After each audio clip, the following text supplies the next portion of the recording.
all alone, just the two of us. I would hold you close to me,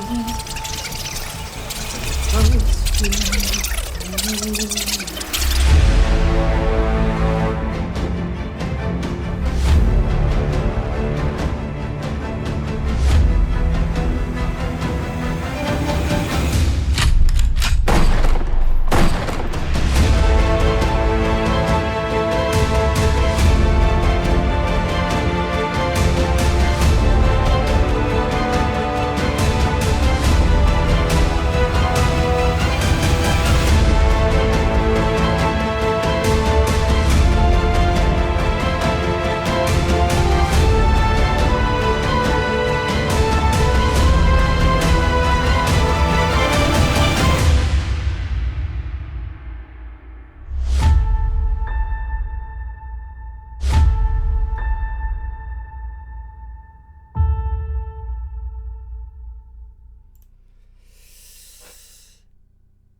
Hey folks, how you doing? Dave McRae here, celebrating 10,000 subscribers.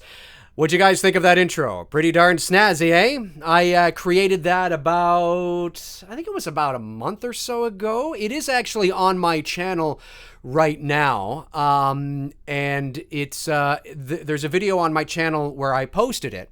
I think the title is 40 Years Let's Celebrate or something like that. So I decided to take that and use it as the intro to celebrate 10,000 subscribers. So that's what I did. So hopefully you guys enjoyed that, because of course we're celebrating the 40th year anniversary of Halloween this year, all things Halloween. And for those of you who don't know, I will be attending the 40th anniversary convention in Pasadena, California at the Pasadena Convention Center from October the 12th to the 14th, 2018 in Pasadena, in Hollywood, in LA, because I'll be out there anyway doing some voiceover work. So I'm going to kill two birds with one stone, and that's what we're going to do. I'm going to go to the convention and see what it's like. So if any of you guys are going to go to the convention, are going to be attending the 40th anniversary convention in Pasadena this October, I will be there. So if you see me walking around, hanging out, feel free to come up, say hi, and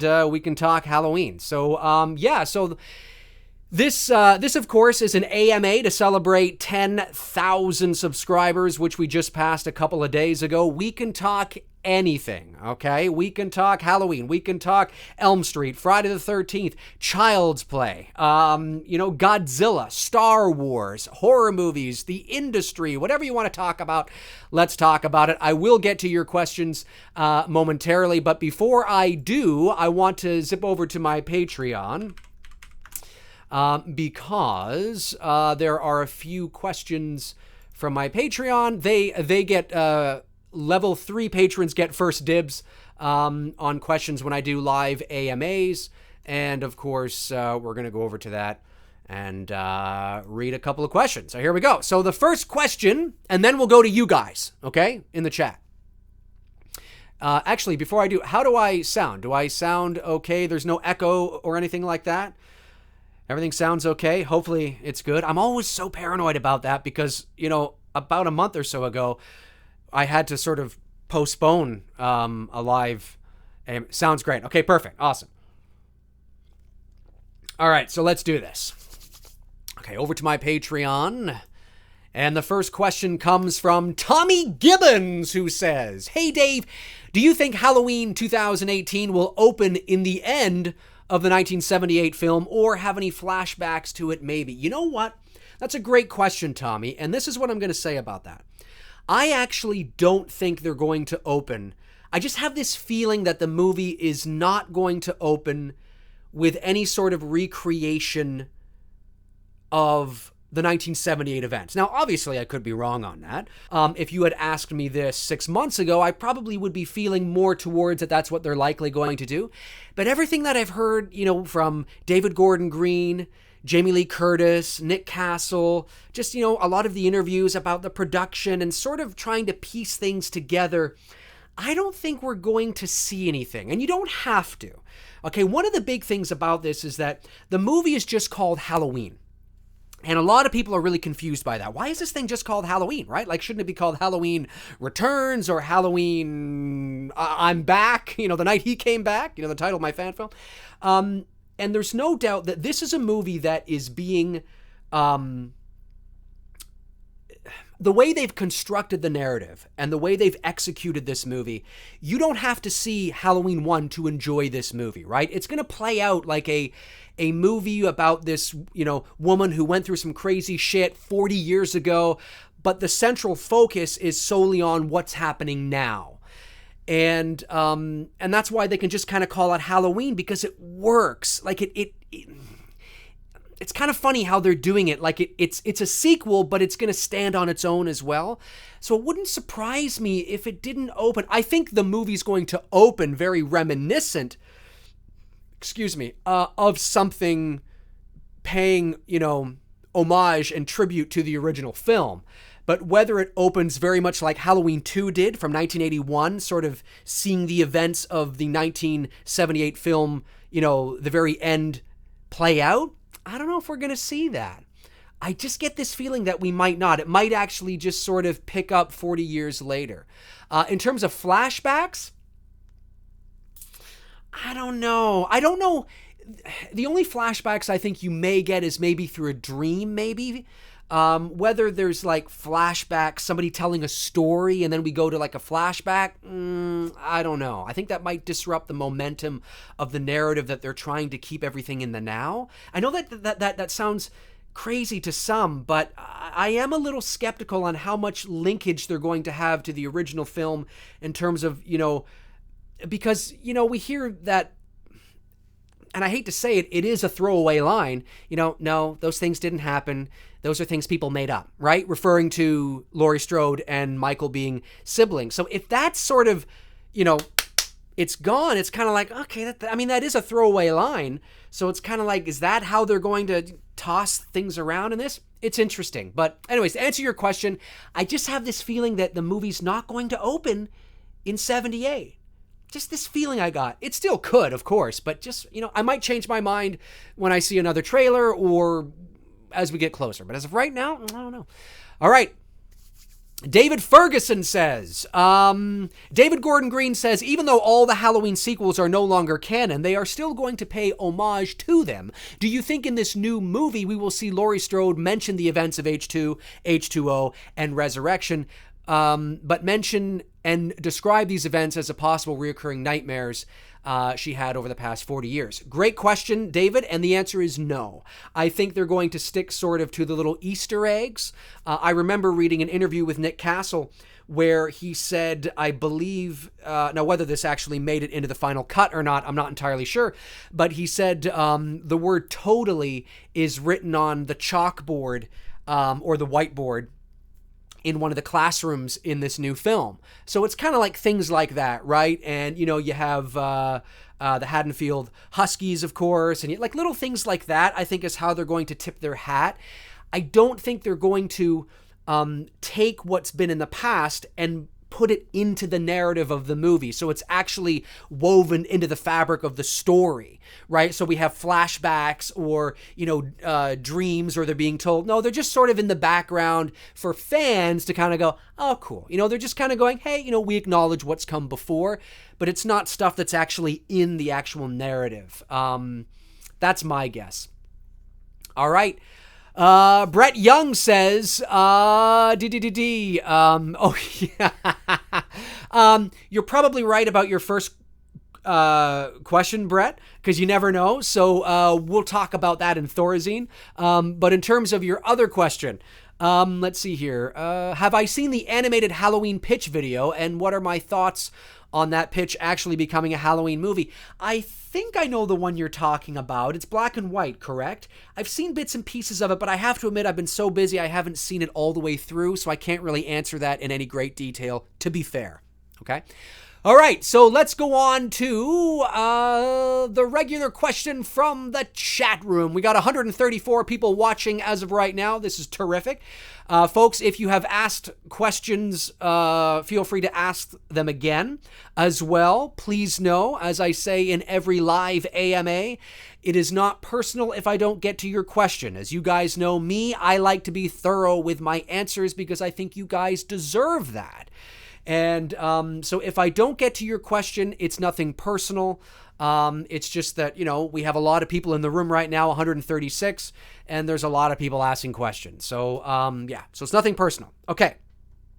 I got 3 bottles of water here going. All right. And feel free to ask anything. We don't just have to talk about Halloween. We can talk about anything. All right. Davey Johnson says, Dave, why are you so fucking awesome? Because when you're good, but when you're perfect, you're me. Feel free to use it. Send me the invoice in the mail. All right. Movie Chat and More says, hey, Dave, do you The Breakfast Club? I'm assuming you mean, do I like The Breakfast Club or have I seen The Breakfast Club? Do I like The Breakfast Club? Have I seen The Breakfast Club? Yes. Do I like The Breakfast Club? Yes. I haven't seen it in quite a few years, but don't you forget about me. Yeah, I mean, who doesn't like The Breakfast Club, right? So yeah.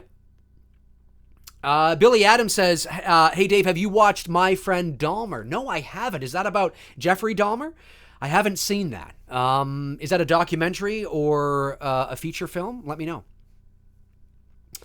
Lewis Stevens says, not a problem, Dave. You give good analysis of what you're into. Well, thank you. I appreciate that. DJ Arnold says, Dave, I need advice. What are some tips for when you are creating a Halloween fan film? I'm currently trying to make one and I need some pointers. Any ideas, Dave? Happy 10K subscribers. DJ Arnold, the first thing you have to ask yourself is what kind of Halloween fan film do I want to make? Okay, because the Halloween series is very split in terms of its style, its aesthetic.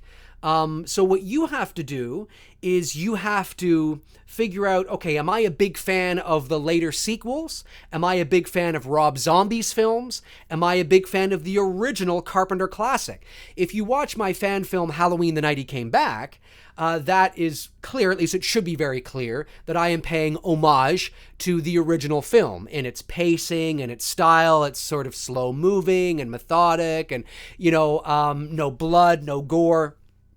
A lot of tributes to the original, right? Because it's a fan film paying tribute to the original.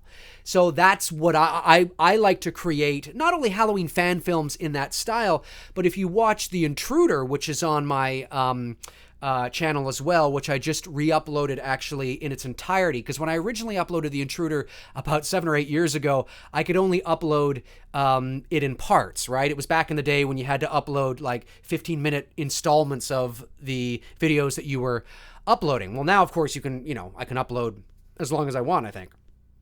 So even that movie is less is more. I love mood and atmosphere and suspense.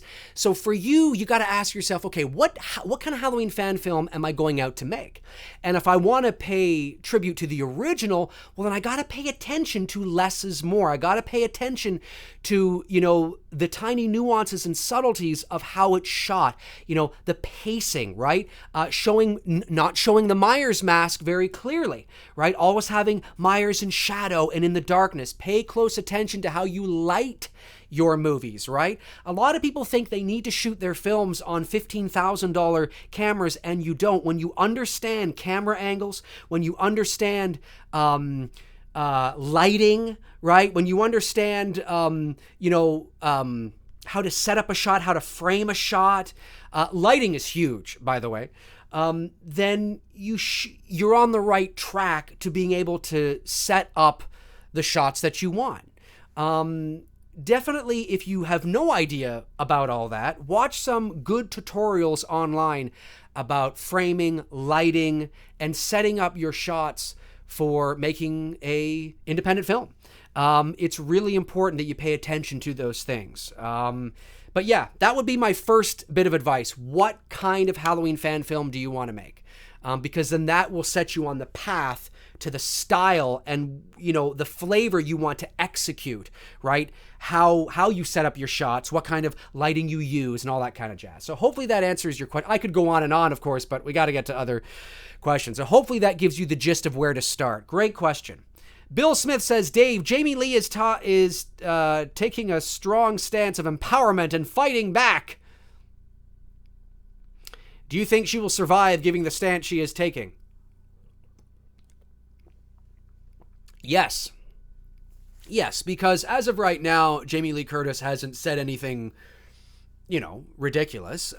She is definitely, I mean, look, Hollywood is very left-leaning. And, you know, the ideology and the political sort of ideology in Hollywood is very left. So it's not unprecedented for Jamie Lee Curtis to feel very strong about the things that she does. And that's okay. I mean, fine, great. I don't think it has any place in the Halloween series. I will be very disappointed if there's some sort of political undertones in Halloween 2018. I think I just spat there. Sorry about that, guys. Gotta drink more water. Mouth gets dry when you're talking a lot. There's no place for it in the movie, regardless of where you fall, whether you're right, left, you know, center, white, black, green, yellow, purple. I couldn't care less. In terms of the actual narrative, the story that we're telling, there's no reason to have it in there. So, yeah, I saw the interview where she was, you know, saying what she said, and I was kind of like, you know, okay, let's try and not make that the focus. But, you know, at the end of the day, do I think that it's going to affect her or her being in any potential sequels? No, not at all. Not unless she comes out and says something ridiculous. No, not at all. Okay. Steve McCoy says AC/DC has a song titled Boogeyman. Yes, they do. Since you're wearing the shirt, it'd be fitting to hear it during the movie. It'd be fitting. Oh yeah, it kind of would be. I haven't heard that song in a while.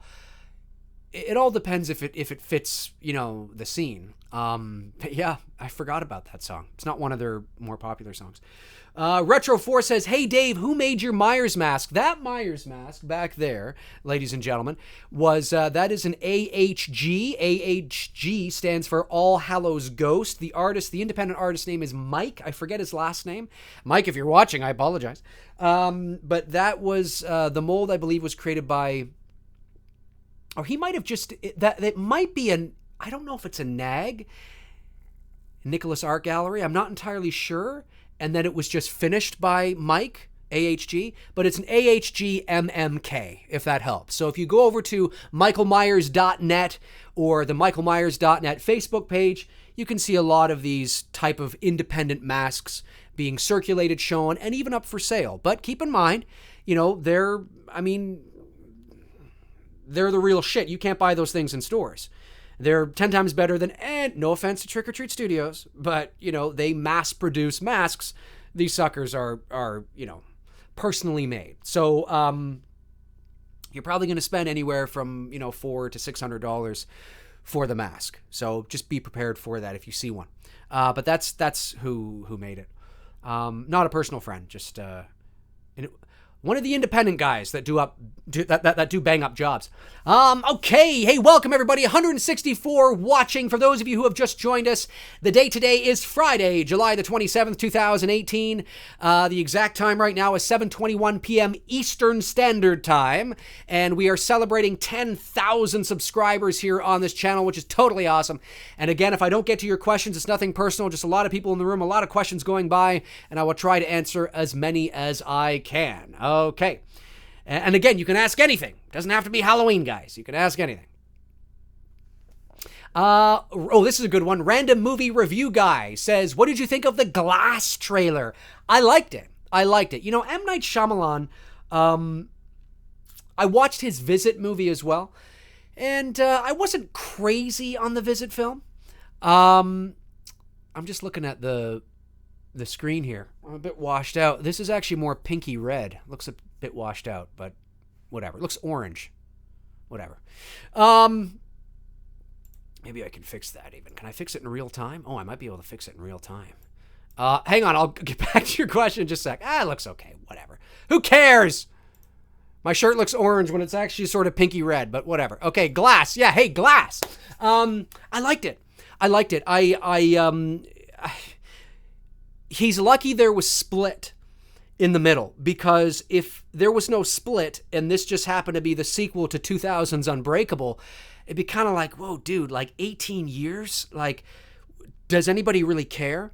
But because Split came out a couple years ago and people found out, oh, shit, this is in the Unbreakable universe.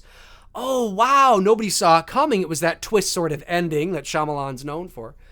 I think this is going to help Glass, because now people are excited for this universe again, which nobody was giving a shit about Unbreakable, for years, right? I mean, there are kids that are 18 today that weren't even born when that movie came out. So nobody cared about it. I remember when it came out. I thought it was all right. I thought it was good. I liked it. I liked the concept. Whether Glass is going to be good, I don't know, but I like what I'm seeing. We'll see. But I like the trailer. Yeah, it was fun. It was fun. All right.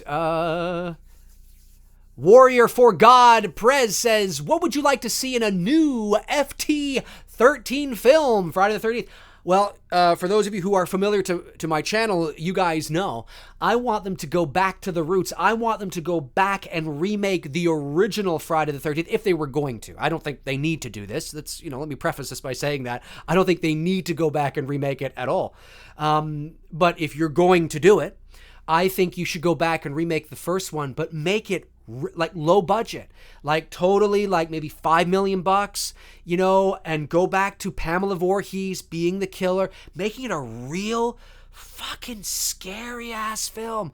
A lot of low key lighting, a lot of mood, a lot of atmosphere, like just totally go back. Now, I don't think they're going to do that because Jason and the hockey mask is so identified with the Friday the 13th brand and series. And I understand that. But I'm just saying, you asked, and I was like, that's what I would do. I would go all the way back, man, and make a real fucking intense, scary, movie.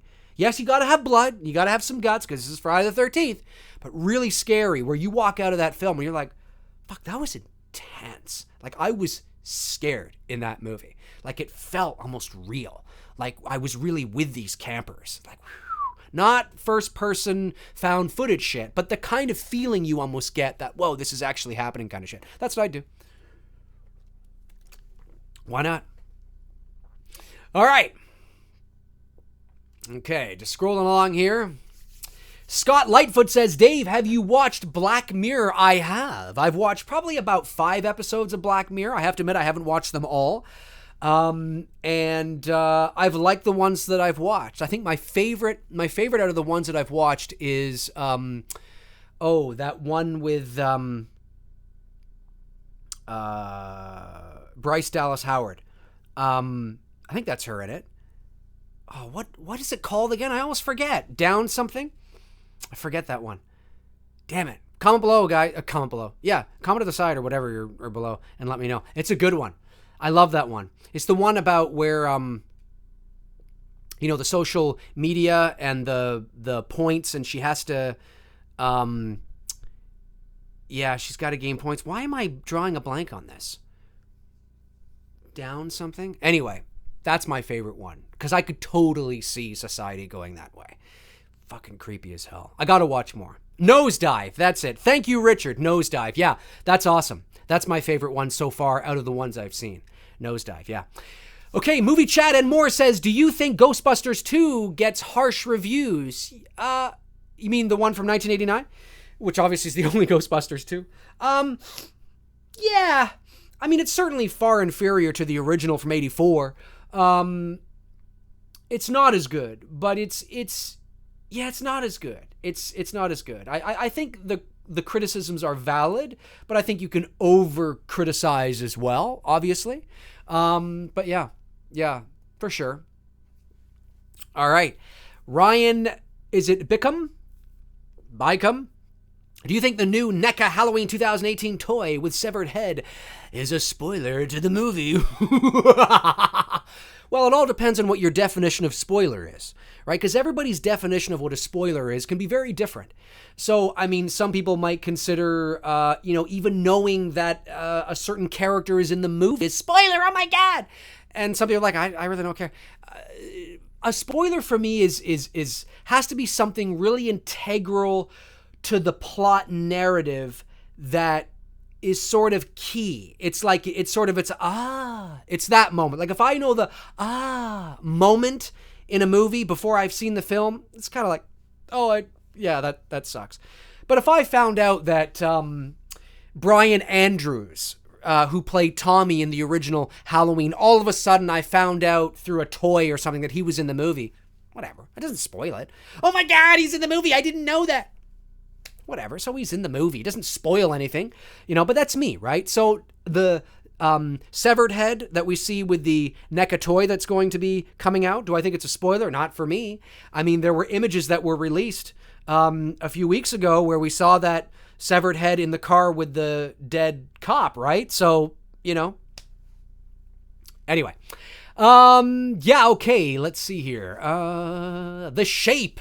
Late to the party. Love the shirt, Dave. Thank you very much. AC/DC, my favorite band. Just dated myself. Okay. The Wolf is awesome. Dave, who portrayed Michael Myers the best? Nick Castle. Lewis Stevens says, I say bring back Jackie Earle Haley in a Nightmare on Elm Street sequel. Yeah, they're not going to do a sequel to the 2010 film. The least of the problems to the 2010 remake was Jackie Earle Haley. I thought he was fine.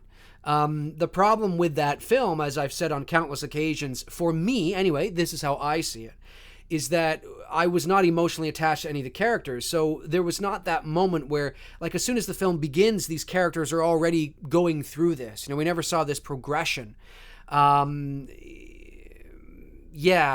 Rooney Mara played, Nancy fine, but she was very emo and sort of just, she's emo anyway. She's almost like that in every film she's in. But, there were a lot of problems with that movie, none of which were really Jackie Earle Haley. You could make an argument that you weren't a fan of his makeup or of the more realistic style. That's fair.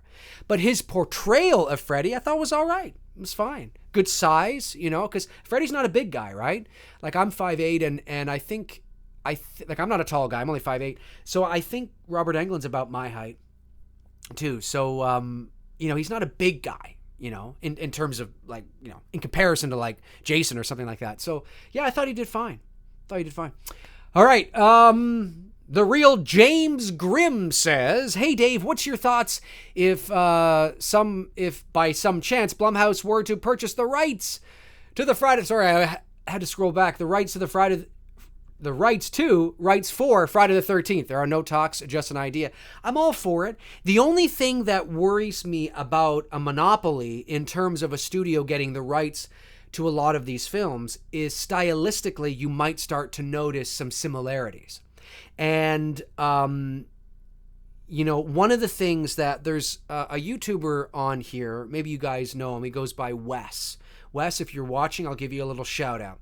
I like Wes. He's very, he doesn't have a lot of subscribers right now. I think he's just got over 100, but he's a solid dude in his analysis and he knows film very well.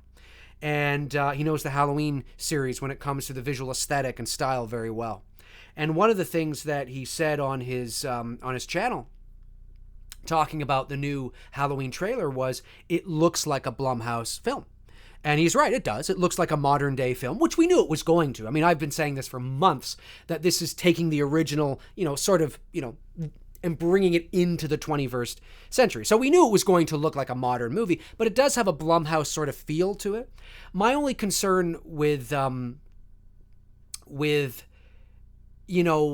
Blumhouse getting the rights to Friday the 13th, to Elm Street, why not to Hellraiser? Why not to, Texas Chainsaw Massacre? To get a monopoly, the styles of these movies might start to look similar in terms of its visual aesthetic, in terms of its color palette and temperature, in terms of, obviously, creatively, there will be differences, and they're smart enough to know that. But I would be more excited if I heard that, is it... what's that studio? Just want to make sure that I get the right...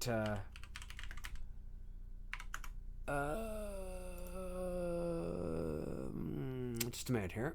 Sorry, guys. This is real time. This is what we get when we're live. Just want to make sure. Oh, what is it? The studio, A24. Yeah.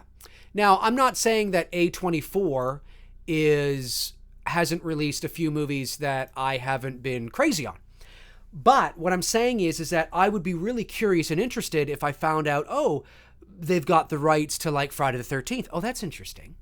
Because they're a small independent, studio that does low budget horror movies.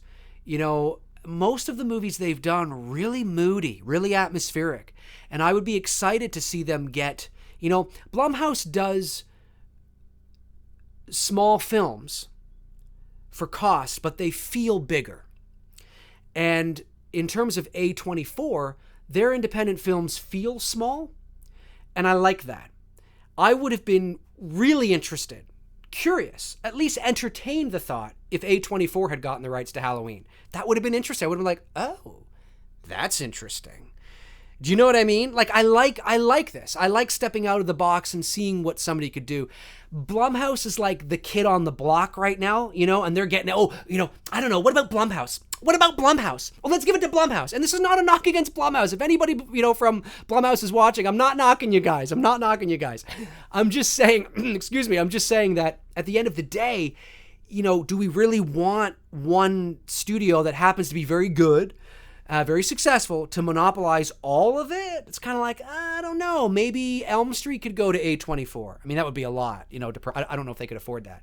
But I think you get what I'm saying, right? It's kind of like, oh, this might be interesting. So, yeah, I'm not 100% sure, James. But if they did, it would be like, okay, cool. But I don't know. I think Friday the 13th has got to have a real small kind of feel to it, That's my opinion. And A24 has been good with that. I really liked The Witch. It dragged a little bit. There were some things about it that I wish they would have done, but it had that small, it was creepy, right? You know what I mean? Be cool stuff. All right. Nathan Oswald says, when did you start voice acting? Great question, Nathan. I have been doing this professionally for 17 years, and I have been a full-time voice actor since 2006. So I've been full-time since 2012. 2012. For 12 years. I've been full-time since 2006, which is the last 12 years. So, yeah, that's how long I've been doing it. Professionally since 2001. Michael Myers is on the board, ladies and gentlemen. He says, have you seen Black Christmas from 1974, and what is your thoughts on it? Of course I have. It's a great Canadian movie shot right here in Toronto, for those of you who don't know. Yes, Black Christmas is one of my all-time favorite horror movies. The mood is great. The atmosphere is great. I love... it's got that very claustrophobic sort of tight-knit small feel. Of course it's got a small feel. It was shot, on next to nothing. Bob Clark, I believe, was the director. And, yeah, it's great. It's great. The sorority house is still here in Toronto. You can go and see it. You know what else is here? In Markham, Ontario, which is a Toronto suburb. It's its own separate city, but it's a burb to Toronto, is the big Gothic ethereal-looking church from In the Mouth of Madness. John Carpenter's In the Mouth of Madness. Not a lot of you guys probably don't know that movie was shot up here. So I am thinking on one of these days going out there to the church. You can't go in it. It's been shut down, and it's still there, but there's a whole fucking dispute that's been going on for years. But I thought about going out there and taking some photos, shooting some video by the church to show you guys. So if you guys would be cool with that, I'll probably do that. Maybe do a live stream from there. That would be cool. In the Mouth of Madness fans, that'd be awesome. But yes, I have seen Black Christmas. It's one of my favorites. Awesome. And the eye. It's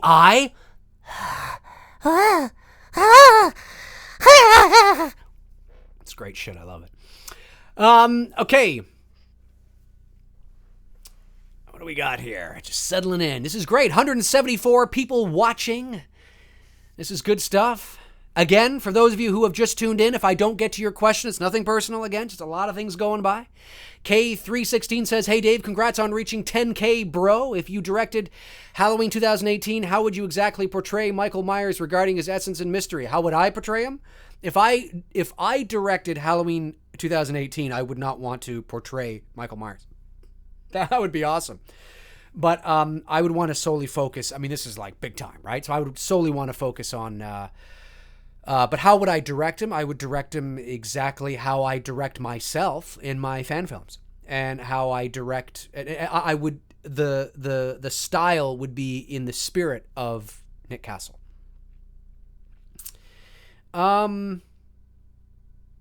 You just crashed a second ago. I just crashed. Says we're still live. Is everybody okay? 147 watching. It says we're still live. Hopefully we're okay, guys. I apologize. Let me just see here. I think we're okay. Let me just refresh this page. Says we're live. I apologize if there was a crash, but you know, when you're doing live feeds, sometimes this happens, ladies and gentlemen. Okay, let's go back here. It keeps freezing. That could be your connection. Okay, great stuff. I'm glad that you guys are interacting. This is fantastic. Okay. Have you seen... N.O. says, have you seen Jurassic World Fallen Kingdom? No, I haven't. And you know what? I haven't even seen Jurassic World. I know that's like, what? You haven't... It's hard for me. This is what it is. It's hard for me to get emotionally excited and attached. Because the way the original Jurassic Park was executed was like, this shit was really happening. And the CGI was still in its infancy, okay? In terms of, like, I mean, it was phenomenal, okay? But now it's like dinosaurs on steroids. And now they're creating dinosaurs that never actually really existed, right? They're just creating, you know, hybrids of shit. They're making shit up now. And it's like, I'm not like, so this, you know, Quadruratosaurus, wow. Yeah, but it never actually existed. So it takes me out of the movie. Like, what was so cool about the original Jurassic Park was Spielberg and his classic slow burn, right? Leading up to that moment where, you know, it's revealed and it's like, wow, like that's the actual size of what a Tyrannosaurus Rex would have been like. That's the actual size of what the Velociraptors would have been like. This is what it would have been like. It was so cool, you know, it wasn't overly sensational. It was really grounded. It was really sort of genuine. I really like that shit. Jurassic World is like I'm playing a video game. And I'm not saying it wasn't fun and it wasn't a bombastic popcorn, eye candy, brain fart, turn your brain off for 2 hours kind of movie. That's probably what it was. And I'm sure it was very entertaining. And I see it on Netflix and there's part of me that's like, oh, maybe I should watch it, you know, because it's just dumb fun, right? And I heard that Fallen Kingdom wasn't as good as Jurassic World. So I'm kind of like, you know, and it's like, I'm just not... No, the last one I saw was Jurassic Park 3 in the movie theater back in 2001. I haven't seen any of the new Jurassic Parks. I know that might seem weird considering I'm a movie guy and I'm a big fan of the original, but it's just so like, oh, everything's so on steroids now and it's hard for me to think this is like, it looks so CG, you know, it looks so CGI.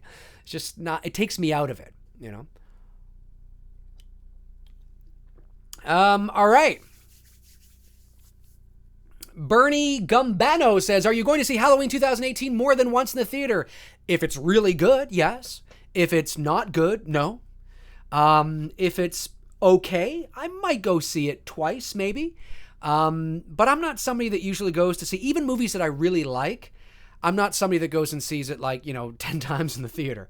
If it's a movie I don't like or I'm really disappointed in, I will see it once and not see it. I have only, to this day, I have only seen The Last Jedi once. I saw it in the theater in December of 2017 when it came out, and I have not seen it since. I didn't like it. I have not bought it on Blu-ray. And that pains me to say that. It hurts. I want to buy it. I bought The Force Awakens. I have all the others. I even have the prequels, for God's sakes. I was so disappointed in that movie. I still haven't seen it again. I'll see it again eventually, but I'm in no rush, I'll tell you that. Funk Master, isn't a Chucky TV series coming? Yeah, that's interesting. I I'm not interested in watching a Chucky TV series. I'm really not. I'm a big fan of the original Child's Play, and because it was creepy and it was eerie and Chucky was fucking scary. Yes, he dropped a few one-liners, but he was legitimately scary. The way it was shot was legitimately scary. I didn't like any. I didn't mind 2 was okay. I didn't like 3. I haven't seen anything after 3. And I know you guys are like, oh no, man, you got to see that. No, I don't. I know Seed sucks. I know Bride sucks. I think Curse maybe got some things on track, but then Cult, a lot of people didn't really like Cult, but some people did. I want Chucky scary. I don't want him funny. When you bring in like him, he's getting married to other dolls and shit. Fuck that shit, man. The original Child's Play was awesome. It was awesome. It was great shit. And so to go to a TV show and now they're rebooting it, in terms of a movie, MGM wants to, do a modern reboot, sort of upgrade of Chucky. I don't know. I'm curious, but I'm very skeptical. Very, very skeptical. Okay, this is great. Legis Hulk Bowers, are you going to see the new Predator movie? Probably not. Probably not. I'll probably wait for it till it comes out on Netflix. It just looks like a good action movie, but I'm not like if my buddy was like, "Hey, I want to go see this. You want to go see it tonight?" And we're not doing anything. Yeah, okay, I'll go see it. But I'm not rushing out to see it. It takes a lot, contrary to popular belief for me. It actually takes a lot to get me to the theater to see a movie. I have to really want to see it. I just don't go and see movies just for the sake of going to see a movie. It's got to be something that really piques my interest in terms of characters, in terms of narrative. Yeah, it's got to be, I just don't, and, I'm a horror guy. You guys know that, but you probably guessed, I don't just watch any horror movie. I mean, it's tricky. I'm very picky, and some might say you're over picky. I don't think I am. I think I have standards. And that's not to say that you guys don't have standards. It's just mine may be different than yours. That's all. Okay, Tabitha McCauley, welcome. One of my patrons, one of my level 3 patrons, Tabitha McCauley, is in the house. Hey guys, if you want to help support the channel each and every month and get in on the Halloween only live AMA, episode 4. This is a good opportunity to plug this. Episode 4 of Thorazine, the Halloween only live AMA, exclusive to level number 3 patrons, is happening tomorrow at 11 a.m. Eastern Standard Time. So if you want to get in on that, just saying. We talk nothing but Halloween, folks. Anyways, Tabitha McCauley is in the house, and she says, Dave, how often do you actually watch TV movies? You mean TV and movies or TV movies? Maybe TV movies. TV and movies. Are you required to watch certain things because of the field you're in? No, not at all, actually. As a professional voice actor, it's possible that if I get hired on an animation series, like when I got hired to do the U.S. version of Fireman Sam, for those of you who don't know, I voiced 2 characters on Fireman Sam on the U.S. version on Amazon Prime. And it's a British show, but I do the English American dub, which is ironic because I'm Canadian, but of course they want the North American accent, right? For the series on Amazon Prime. So I actually wasn't familiar with Fireman Sam all that much. So when I was hired to voice Gareth Griffiths and Chief Fire Officer Boyce on the US version, I watched a few cartoons. Now, I was watching the cartoons of the British version, but I was getting sort of the style and the flavor of the kind of cartoon it was. So sometimes those things will happen. I've made some guest appearances on the cartoon Doki, playing all sorts of different characters. So sometimes I'll watch Doki to get sort of an idea of what the flavor of the cartoon is.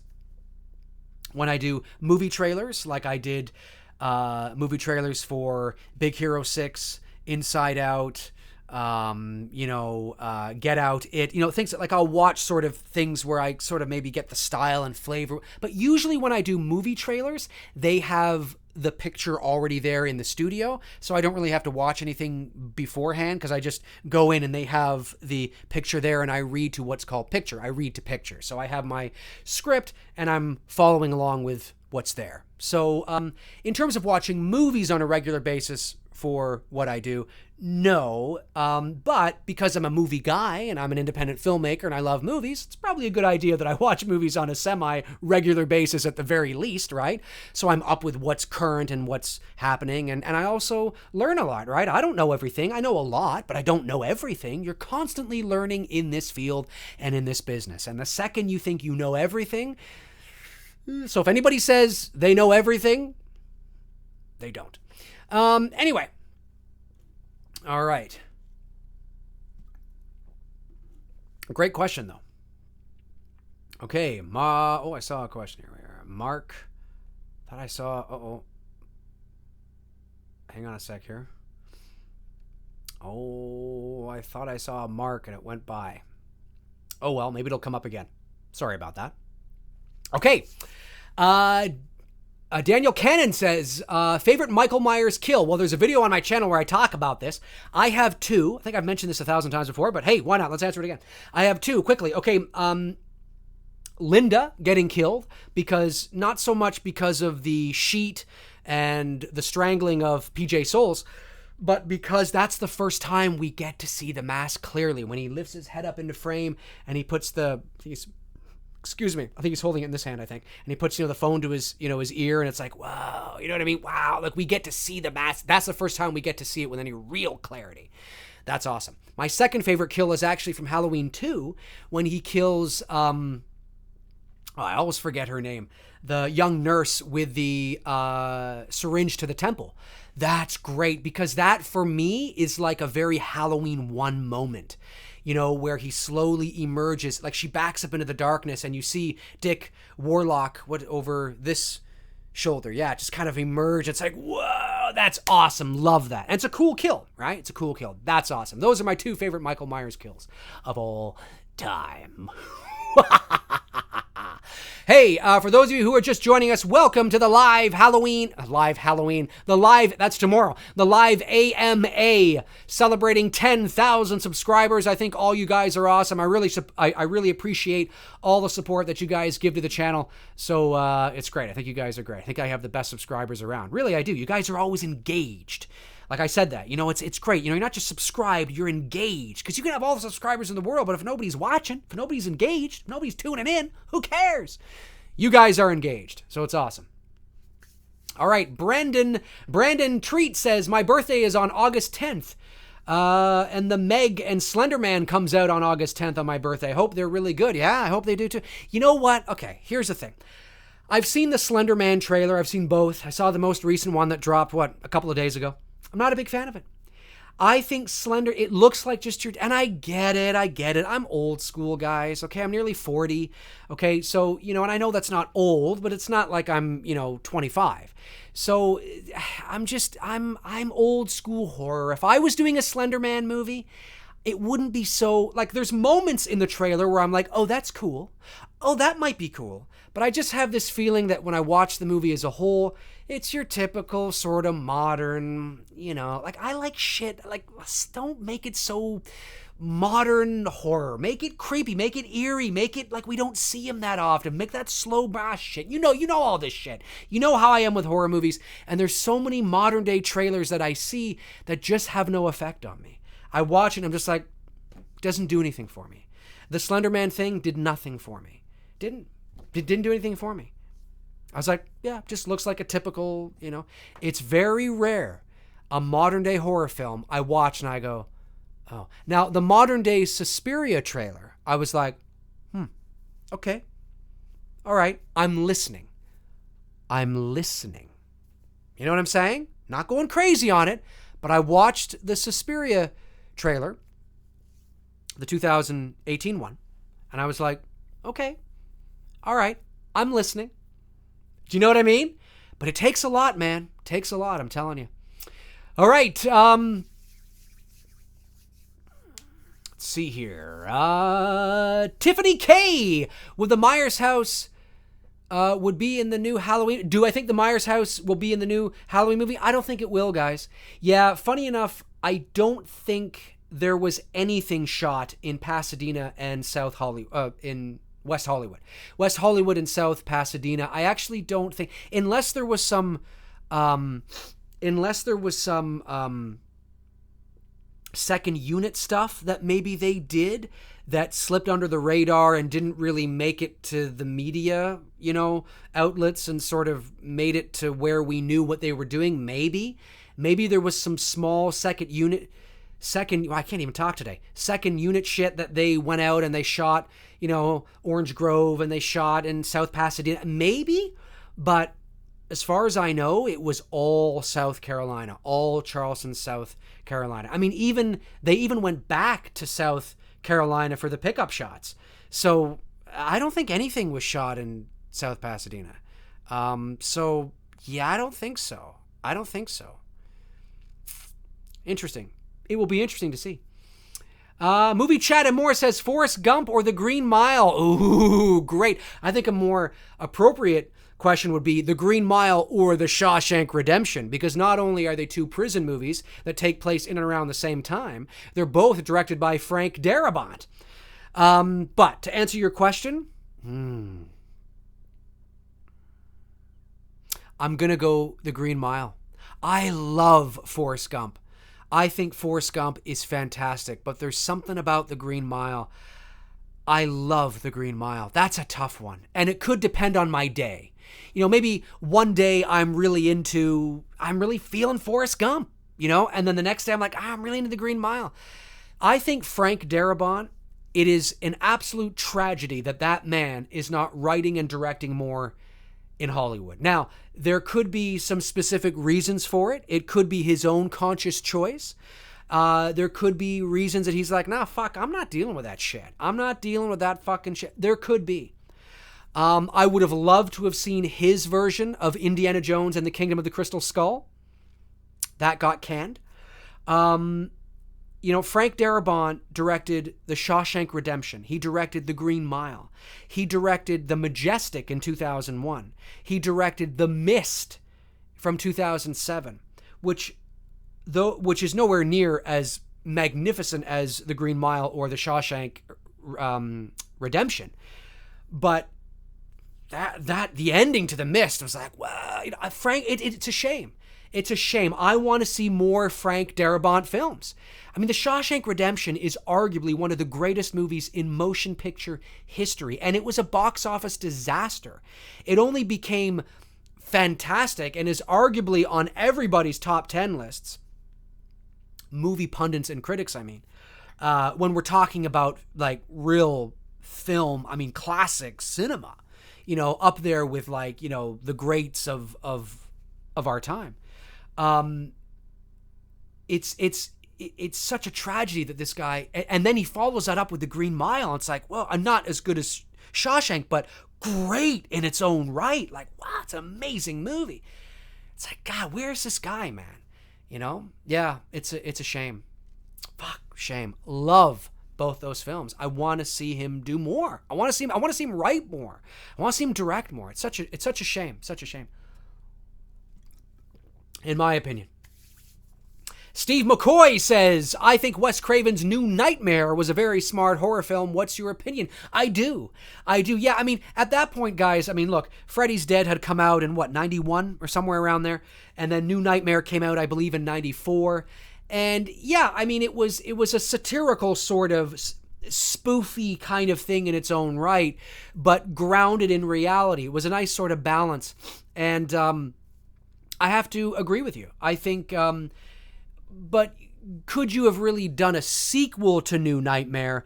Not really, because then you're setting this other sort of timeline up that is basically saying that all these movies never happened. I mean, you could do a sequel to New Nightmare where you bring in the gentleman that played Jesse from, Elm Street 2, right? And then it's like, it's a fictional, he's playing a fictional version of, of his real self. And that, like, you could kind of, would be interesting, but it's kind of like, well, now it's kind of weird. Like, it would be cool, but weird. New Nightmare really only lends itself to a one-off kind of thing. It was a cool kind of, oh, that's an interesting concept. But the more you do of that concept, the more that concept's novelty is going to wear off really quick. So, yeah, the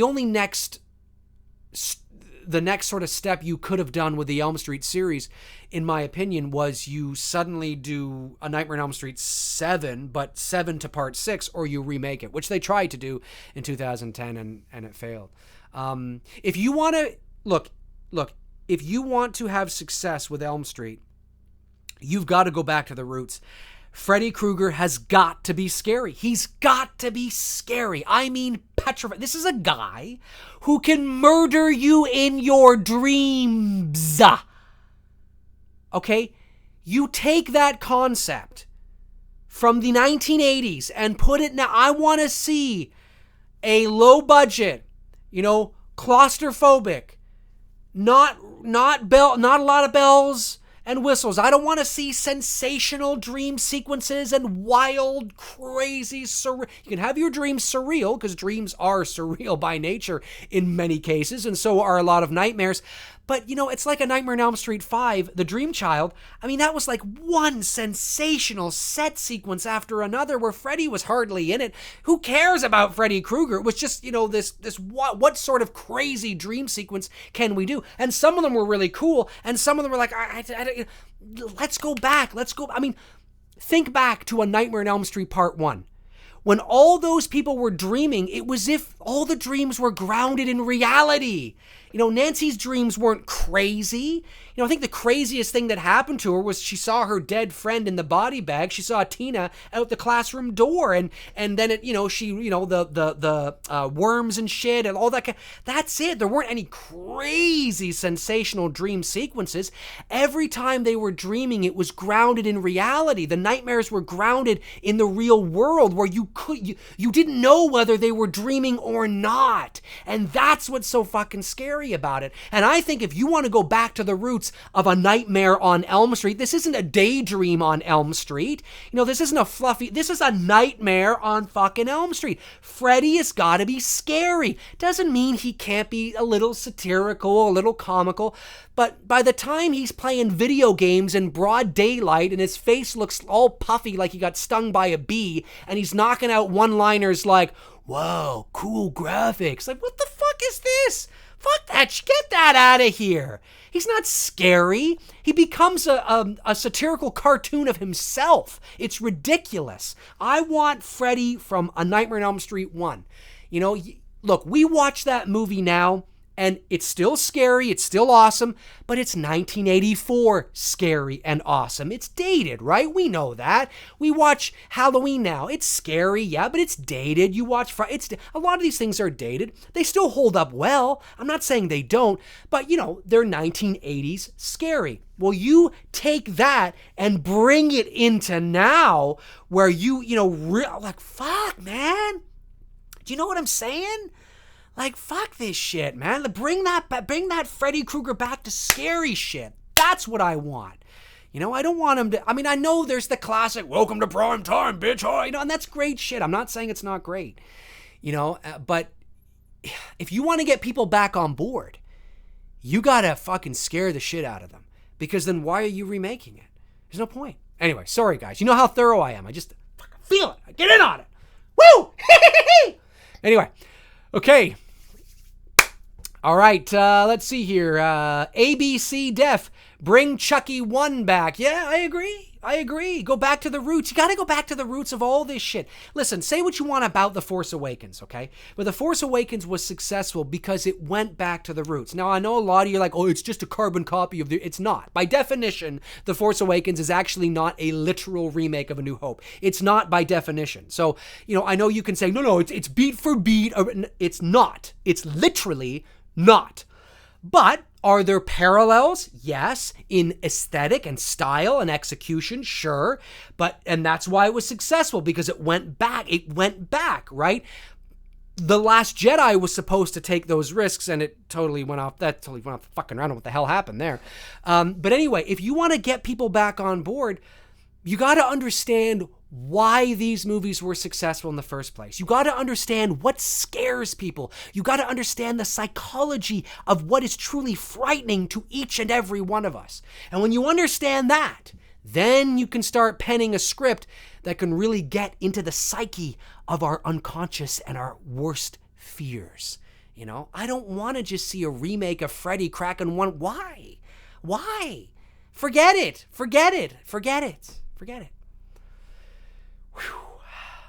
Jonathan Peterson says, do you think Scream should get a remake? No, there's no need.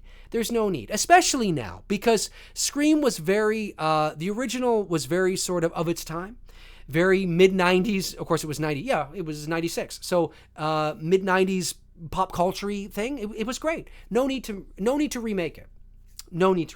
It is what it is. It's fine. No need to make another Scream. There's no need to do it. It's done. This is what I liked about Unfriended. Have you guys seen Unfriended? Okay, now I know that I believe it's been a hot topic online because of the new one that just came out. And I believe Lee McCoy over at Drum Dums and Cody Leach, I think they've been talking about the new one as well. I talked about Unfriended a few months back. I was sitting in my room and I have a 60-inch TV in my bedroom. And I was watching, I wanted something to watch. And I saw that Unfriended was on Netflix.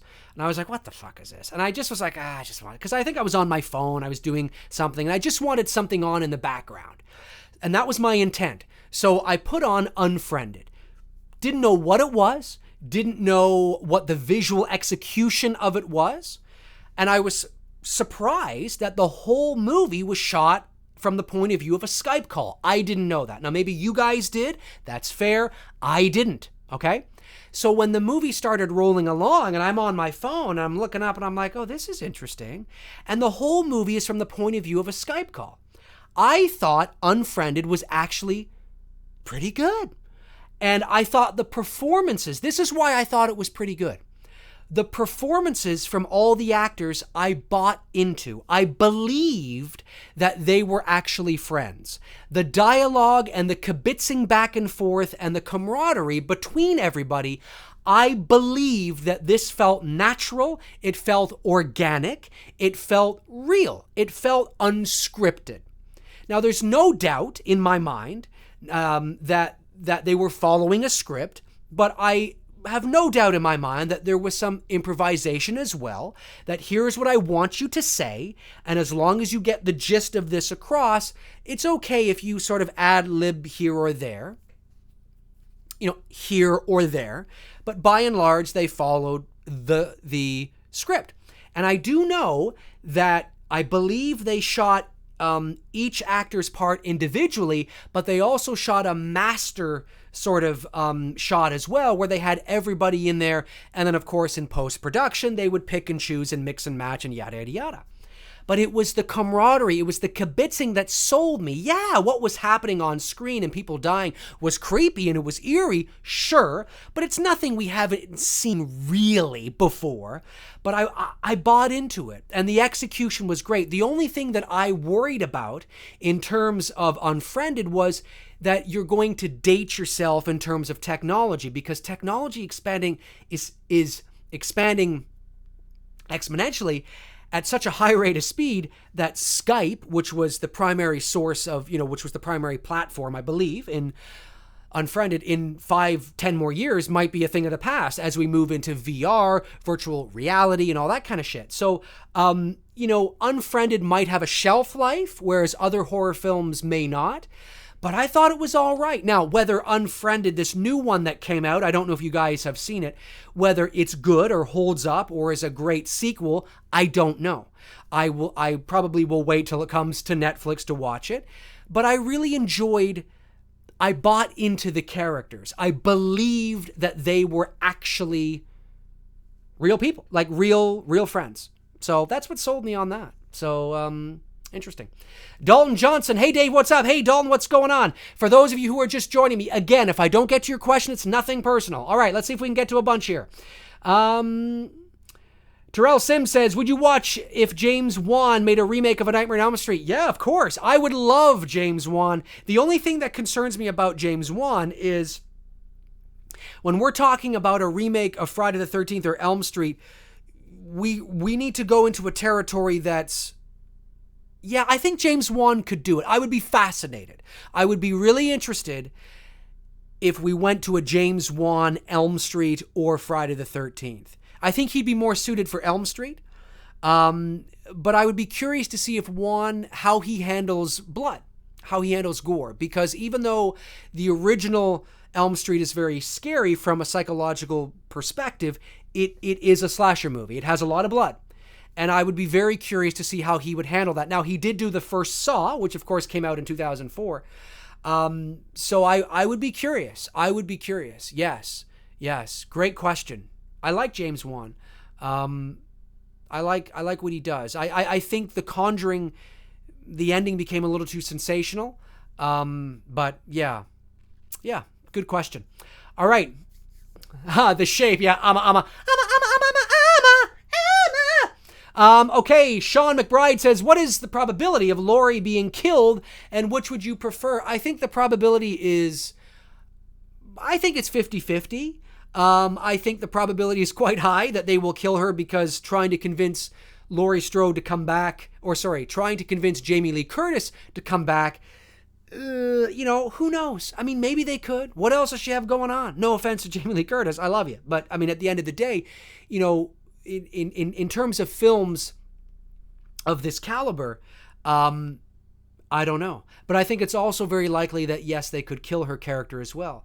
If they kill her character, I really hope that they are, that they develop, because, look, I mean, if they want to do a sequel to this movie, and Laurie Strode is dead, and Dr. Loomis is dead, who are we glomming onto? From an emotional, nostalgic perspective, who are we glomming onto? That's one of the things that I didn't like about the transition from A Nightmare on Elm Street 3 to 4, was it's like you kill these characters that we sort of grew to have an emotional attachment to from part 3. You kill them very early on in part 4.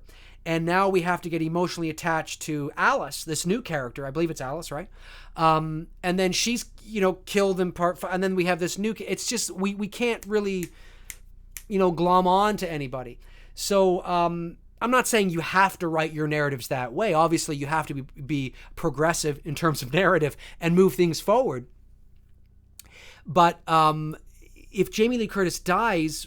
Well, by the end of this movie, her character, Laurie, if Laurie dies by the end of this movie, if she's dead, and they want to do a sequel, is it going to surround her granddaughter? Is it going to surround her daughter?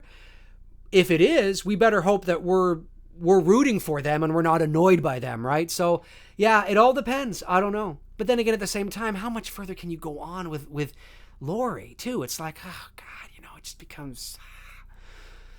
I don't know. Good question, though. Okay, Warrior for God Perez says, what are your thoughts on the new Terminator 6 with James Cameron? These are my thoughts. First of all, James Cameron is just a producer. He's not directing it. I believe Tim Miller, he's the one that's directing it, the guy that did the first Deadpool. I think it's him. What are my thoughts? Why not? Fuck. Is Arnold going to be in it? Yeah, he is. He's in it, but is he like the main T-1000 or 100 or whatever the fuck he was? I don't know, guys. Look, we're on this nostalgic train right now in Hollywood. Is the movie going to be good? Yeah, maybe. You got Linda Hamilton back. You got Tim. Will it be the best Terminator we've had since part 2? Yeah, probably. I actually didn't mind part 3. I thought part 3 was all right. Wasn't as good as part 2.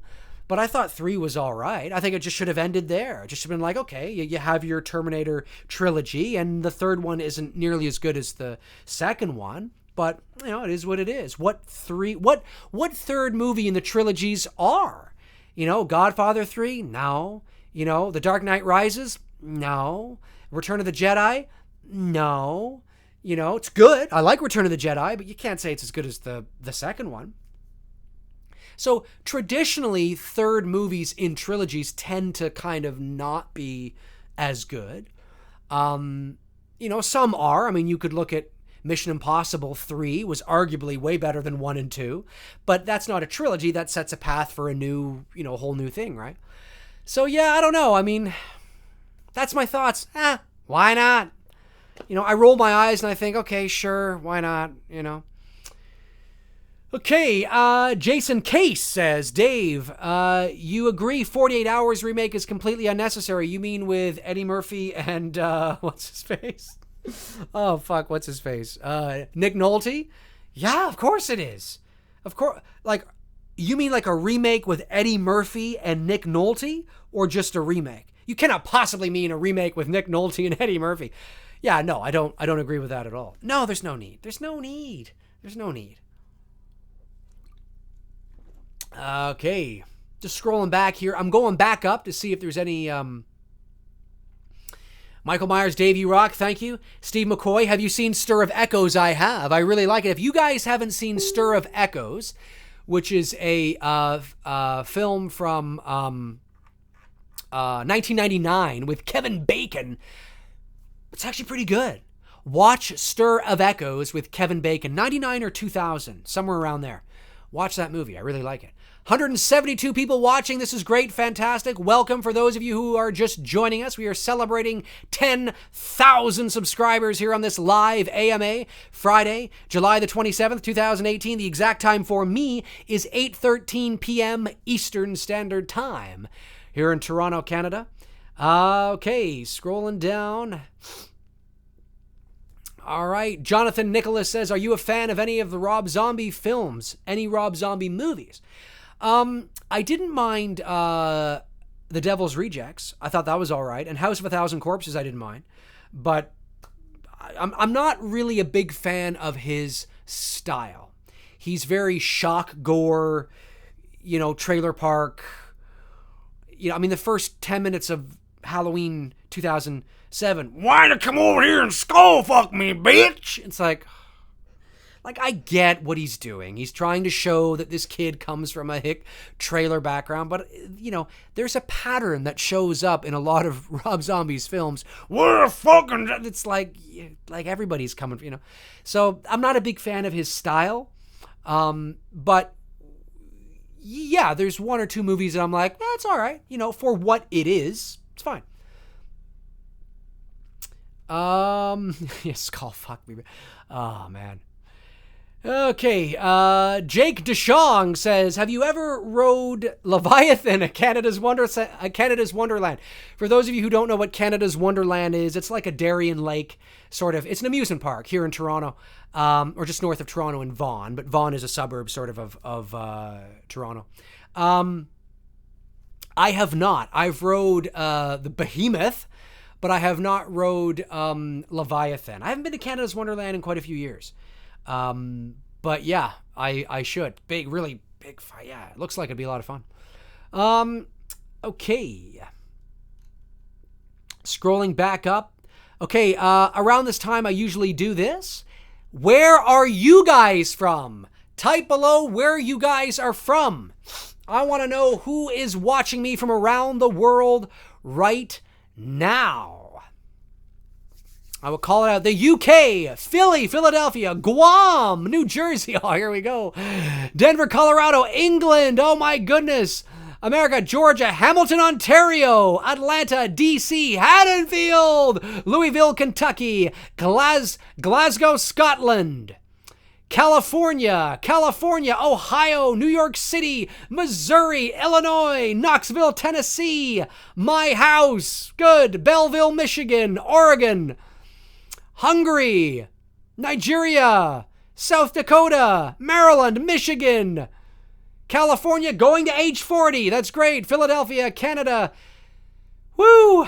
Grand Rapids, Michigan, Manitoba, Nebraska, Florida, Alabama, Illinois, Alabama, Florida, Manchester. A lot of people in Florida. Excuse me. Wisconsin, Alabama, Rhode Island. The moon, of course, the moon. My aunt's house in hell. Springwood. This is great. Nova Scotia. That's great stuff. Awesome. Okay, it's great. Everybody around the world is watching. That's fantastic. All right, back to questions, folks. Back to questions. We'll do another, like I said, these live AMAs, I usually do 2 hours, so we'll go to 9 o'clock p.m. Eastern Standard Time. Daniel Hammond says, Dave, did you hear about the voice actor that was hired for Halloween 2018 to voice Loomis? I did hear that there was a voice actor. I don't know who it is. Did they say who it was? Comment and let me know if they said who it was. I did hear about that. That tells me that they'll probably have him in maybe some audio recordings, some flashbacks perhaps. That's probably what they're going to utilize that voiceover for. Interesting.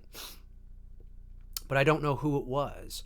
Dalton Johnson says, hey, Dave, I was almost an extra for this new Halloween movie, but it was under the title of Uncle Orange. Yes, I saw that. I saw it on the Uncle Orange. What do you think this means? Well, I think uncle is probably just referring to the fact that in the older movies, he was the uncle of maybe, Jamie Lloyd, right? And orange would probably be referring to the fact that orange is the primary color of Halloween time. So that's probably just Uncle Orange. A lot of the times, folks, working titles sometimes can have something to do with the movie at hand, but sometimes they don't. A working title is usually utilized early on in the development and production process so that it's utilized primarily for two reasons. Number one, so people can talk about the production they're working on in secret. Certainly if it's a highly anticipated movie like Star Wars, Marvel, or something like that, that they don't want a lot of people knowing about, they'll come up with a title. They'll call it, like if I was working on one of the Marvel films and it's a highly anticipated movie, and to talk about it out to dinner, right? Maybe we're out to dinner and we want to talk about it. We might say that we're doing a movie called, if we don't want to have anything to do with the production, we call it, Meatball Subs.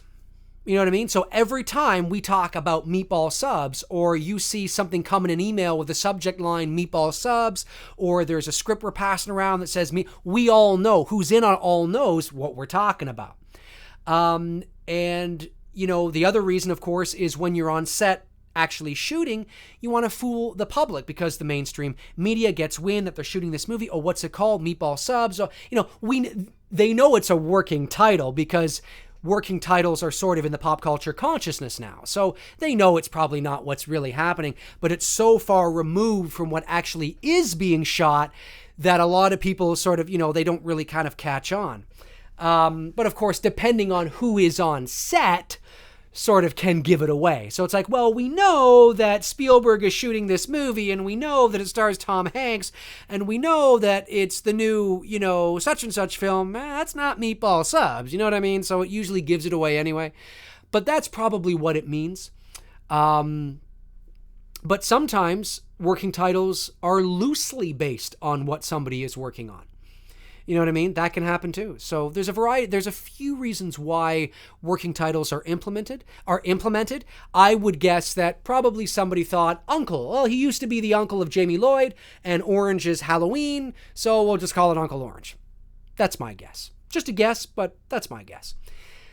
Okay, scrolling back here. The Shape says, thoughts on Axl Rose taking over for Brian as the lead singer for AC/DC? I don't like it. Because Axl Rose is so identified with Guns N' Roses. And look, I personally think AC/DC should hang it up.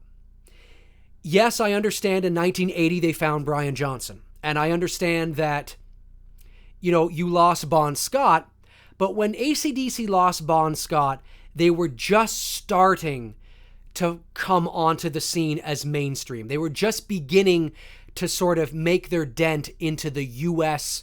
Hollywood type market with their Highway to Hell album. And then Bon Scott dies. And then they replace him with Brian Johnson. It's like, wow. Yeah, you know what I mean?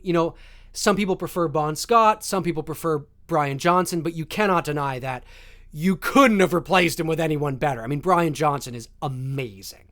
And AC/DC went on to become one of the greatest rock and roll bands in music history.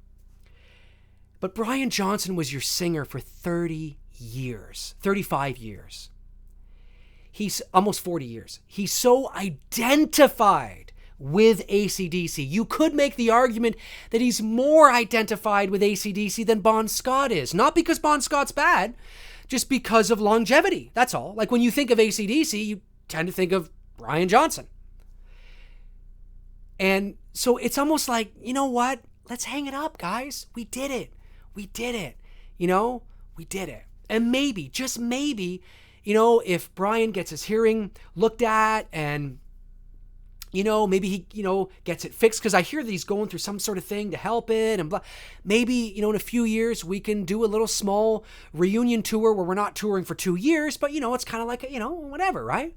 They don't need the money. They're multi-millionaires beyond belief.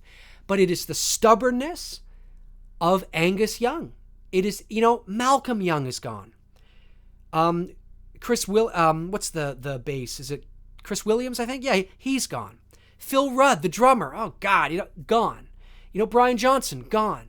You know, it's like you're a shell of what AC/DC was. You know, you're a shell of what AC/DC was. So I personally feel it's like, hang it up. Like, I'm a big fan.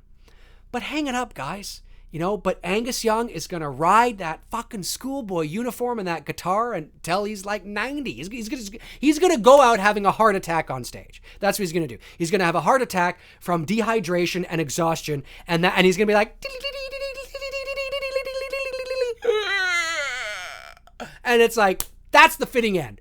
That's the fitting end for Angus Young. It's like, fuck, no. So, you know, Axl Rose is so identified with Guns N' Roses. He's great. He's great for that. And he did all, like when I saw some of the clips of him singing for AC/DC, because he had to finish off the tour. Yeah, he did all right. You know, he's a great singer. He's got great range, right? So yeah, he's going to do all right, of course. But it's not AC/DC, man. It's not AC/DC. So I think it's time for AC/DC. I would have much preferred to say, hey, listen, Malcolm is gone. Chris is hanging it up. Phil is gone. Brian's gone. It's time. It's time. It's time. And maybe in a few years, when Phil gets all that shit worked out, whatever the fuck that is, Chris will feel like, you know, coming back. I think it's Chris, right? Am I saying that right? I think it's Chris Williams, right? Cliff! Thank you. Cliff. Thank you. Cliff Williams. I'm saying Chris. Cliff Williams. Thank you. Yes. I should know this. I'm a fan. The fuck? Cliff Williams. Thank you. Sorry, guys. Yes, Cliff. But the point I'm making is that maybe in a couple years, Cliff will want to come back, Phil will want to come back, Brian will want to come back, you know, and maybe you do kind of, you know, a reunion tour. But at the end of the day, it's not AC/DC, man. It's not AC/DC. It's not. Yes, you did it in 1980, but that's because you weren't really known in 1980. You know, in 79, you had just started to come onto the scene. So the probability was higher that you could replace Bon Scott. Now? Are you kidding me? You kidding me? No. You should have done what Led Zeppelin did. Yep. One bottle gone. On to the next one. Okay. Here we go. Do you like the song Every Breath You Take by The Police by Tiffany McKay? Yes, I do. Who doesn't love that song? I love it. Hensel Herrera says, Hensel Herrera? Dave, do you like the ending of H2O? I hate Halloween H2O. I don't hate it as much as 5 or Resurrection, but I don't like Halloween H2O. I liked the ending. I didn't like the ending, seeing his eyes and this moment where they're touching hands. Get that fucking out of there. What is this shit? Get out of there. I'm seeing his eyes. Get out. But you cut off his head, and I was like, hey, good, that's done. Let's move on. Let's get out of here. Let's go off to new things. He's dead. No, he's not dead. No, Michael's not dead. Michael was getting butt fucking naked in the corner, taking off his uniform, stripping the paramedic. He's standing there naked, putting the paramedic in the jumpsuit. He's putting, you know, the paramedic suit on himself. And then he's like, get out of here. You should be ashamed that we would buy that.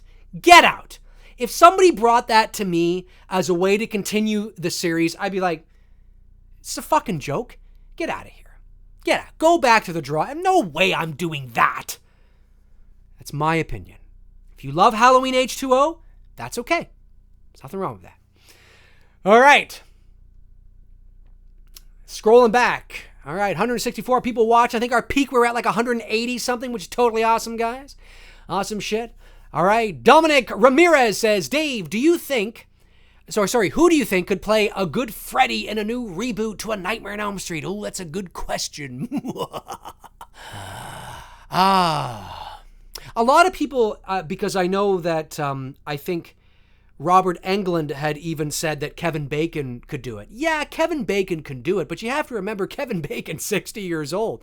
You know, when Robert Englund first donned the makeup and the glove, he was 35. He was younger than me. He was like, because I'm 39. He was like 35 or 36. So yeah, I would want to go with someone younger. Do I think Kevin Bacon could do it? Maybe. Kevin Bacon's. I would love to have somebody not really known. Robert Englund wasn't known before A Nightmare on Elm Street. He had been on some TV shows, but nobody, like if you had said Robert Englund in 1983, nobody'd go, oh yeah. Nobody would know who he was. He wasn't a household name. He's still not he's a household name in horror. But if you just go out onto the street and say Robert Englund, very few people, unless they're horror fans, are going to know who he is. So I would like to go with somebody relatively unknown. You know, I think it was smart that they went with the guy that's playing Pennywise. Skarsgård? Is that his name? Whatever. I don't know how to pronounce his name. However the hell you pronounce his fucking name. That was smart because he wasn't that known. I mean, he'd been in some things, but that was smart. It was smarter than getting, you know, like, well, I don't know, let's cast Matthew Broderick. It's like, no, don't do that. Don't do that. So, yeah, I don't know. It's a good question. I'd have to think about it more because I take these things really seriously. And to just give you a name off the cuff is not being true to how I take it. So I'm not sure. It's a good question. I've heard Kevin Bacon's name. I think he might be a little too old. That's my opinion. Not too old to play the part. Just it's like I would want someone younger. All right. Legas Hogbowers, hey, Dave, are you a fan of Queen? Yeah, I love Queen. You know, that biopic of Queen, the trailer, both trailers to Bohemian Rhapsody look fantastic. I'm really excited. I definitely want to see that movie. I'm a big fan of Queen.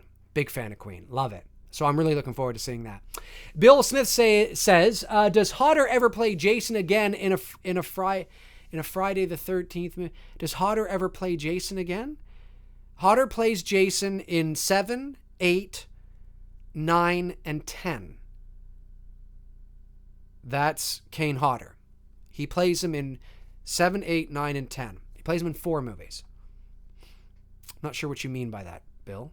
Does Hodder ever play Jason again in a Friday the 13th? Does he? I don't understand. You might want to ask it again. Yes, he does. He plays him 4 times. Darren S. Darren, my man, says, Dave, who is the antagonist in the new movie? Laurie or Michael? Who was stalking who? It's not clear as far as I know. Ooh.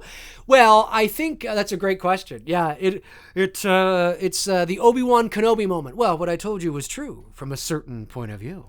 So from a certain point of view, you could look at it and think, well, is Michael stalking Laurie? Or you could look at it, is Laurie stalking Michael? I think traditionally, I think the narrative's going to play out quite traditionally, and I think it's going to be Laurie's been waiting for this moment, and Michael gets out, and he goes back to Haddonfield, and he's comes across Laurie Strode. So I don't think he's necessarily, I'm getting the impression from the information that's starting to come out, I don't think he's necessarily going back to Haddonfield to get Laurie Strode, unless they solidify in the film, through the narrative, through exposition perhaps, that Michael has overheard, or Michael is aware that Laurie Strode is still in Haddonfield. Because as far as he would know, it's been 40 years. She could be off, married, and living in Toledo, Ohio. I mean, who knows, right? So, we have to... Why is he going back to Haddonfield? Well, it's probably because that's his stomping grounds. That's all he knows. He goes back there to wreak havoc again. And he just happens to come across Laurie Strode. And then all of a sudden, the flooding of memories go back in his own mind. And now maybe he's obsessed with like, oh, fuck, that's the woman that, I'm going to get her. But whether he consciously goes back to Haddonfield for Laurie Strode, I'm not so sure. But he's definitely going back. I think that if he doesn't go back for her, I think there will be that moment where it's like in his own mind. It's not like we're going to see him go, oh, look, no. In his own mind, it's going to be alluded to. It's like, it's that moment, maybe with that head tilt, right? It's like, oh shit, I know you. Do you know what I'm saying? So it's kind of like that. So it's conveyed to the audience that, oh, he knows who this is.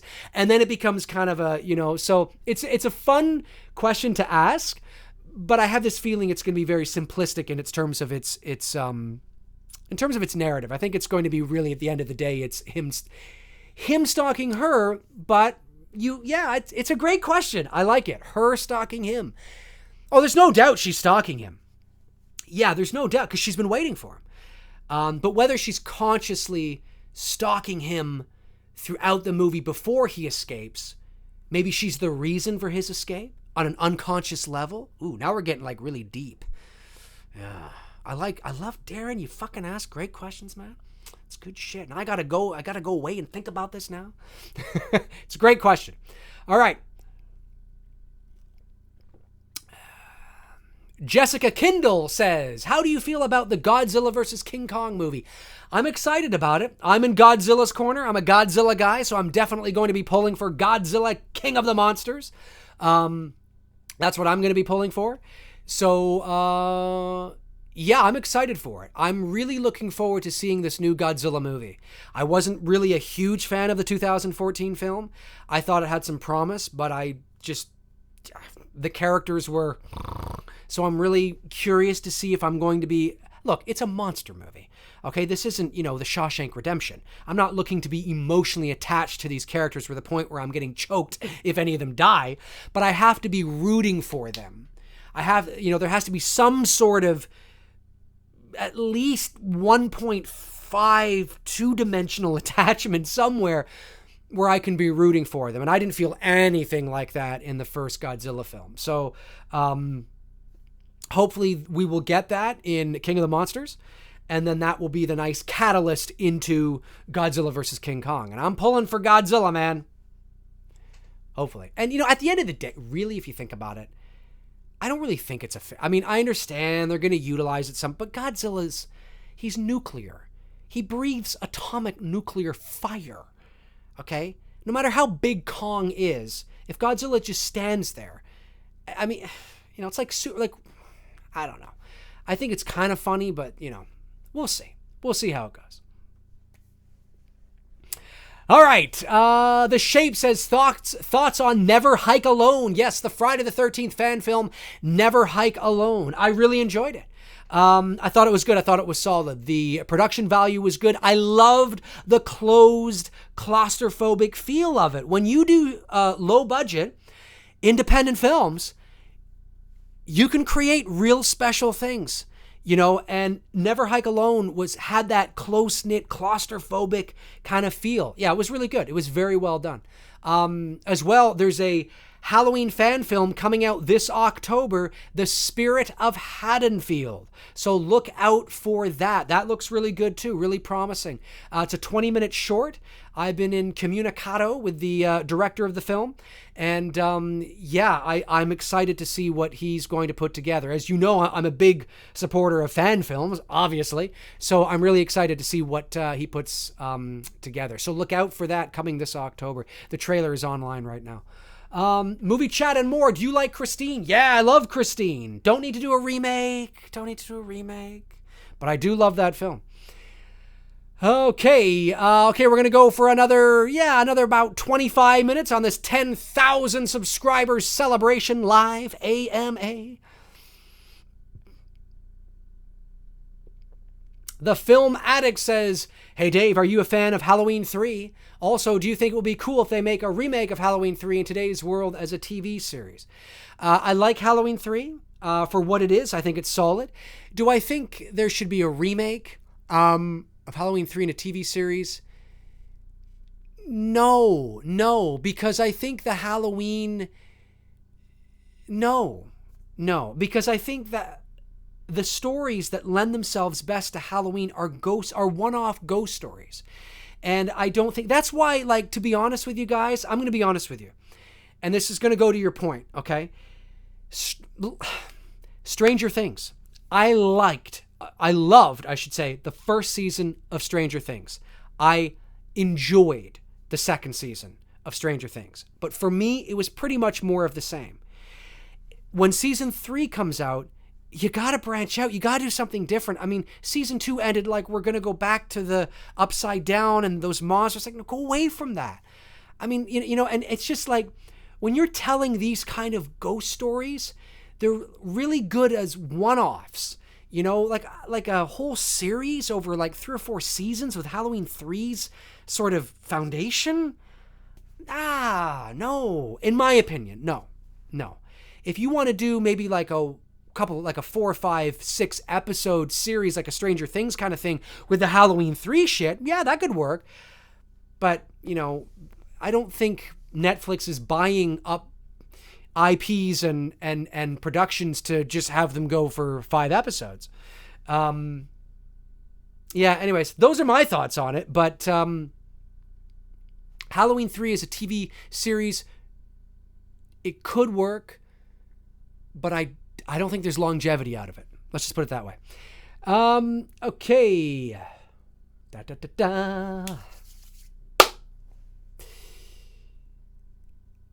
Billy Adams says, have you heard about the Child's Play reboot in the TV series? What do you think will be better? I have heard about it. I talked about it earlier in the stream.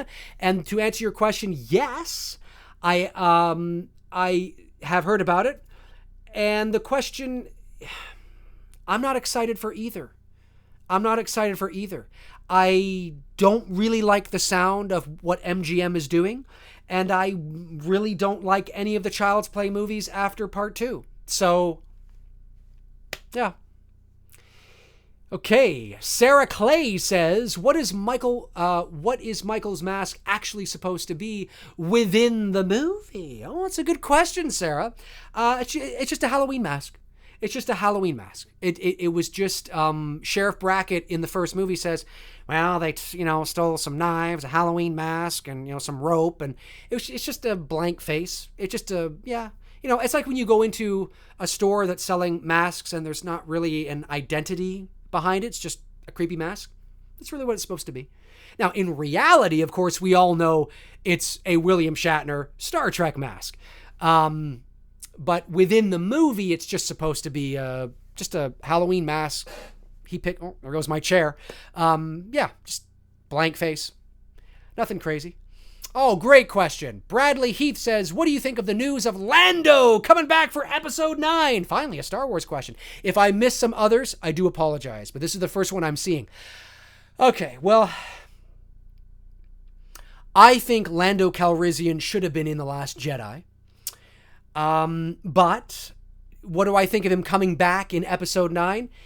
Yeah, it's good. It's a smart move from a nostalgic perspective for us old fanboys of the original trilogy. But if you're just bringing him back to kill him, that's my worry. My worry is that you're going to bring him back and we're going to get really excited and all of a sudden he's going to die. Now, if he goes out in a blaze of fucking glory where we are like, wow, what a way to go out. If you're going to kill one of the most beloved Star Wars characters of all time, Billy Smooth, I have sex every night Williams, no doubt about it, I'm sure, Lando Calrissian, then you got to have him go out in a blaze of glory. He's got to go out where us, the fans, can be like, yes. Okay, he died. They did bring him back and they did kill him. But wow, what a fucking exit. I didn't mind Han Solo's death. I hated the way they handled Luke's character in The Last Jedi. I didn't mind that he was a hermit on an island. I actually liked that. It was just that his character didn't really... Anyways, the whole fucking thing. I could go on. You know me. If you watch my Star Wars videos, you know I could go on.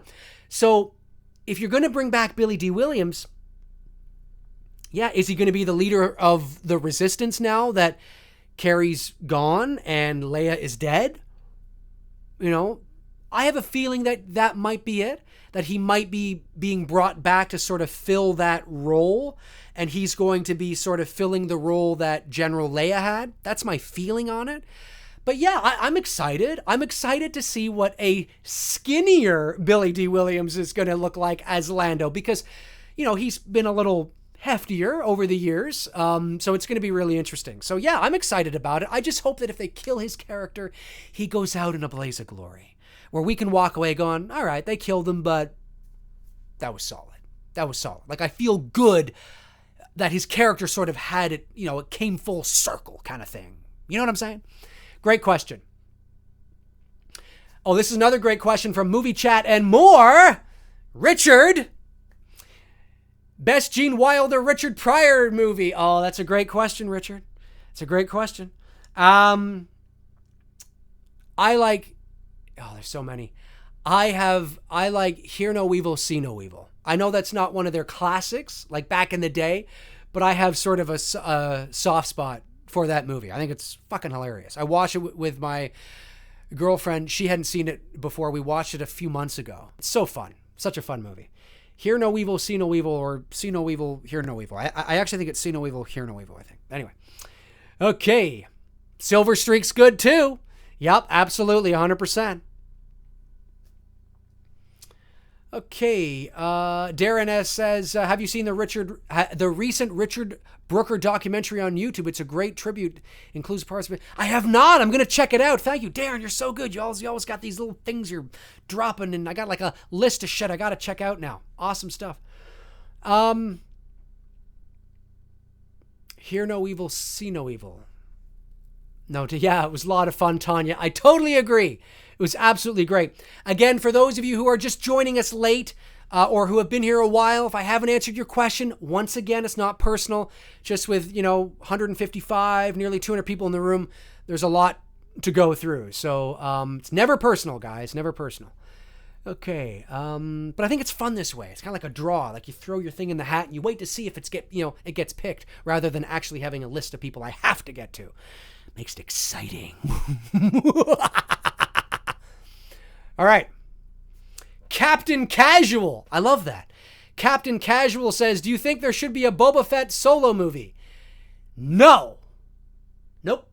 I don't think there should be a Darth Vader movie. I don't think there should be a something you guys got to keep in mind is this. For everybody who thinks there should be a Darth Vader standalone movie, James Earl Jones, I love you, James.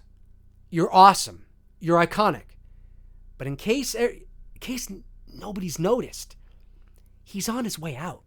I mean, he's an older guy. He's not going to be around much longer, and his voice in Rogue One, he did a good job. He did a really good job, but you could certainly,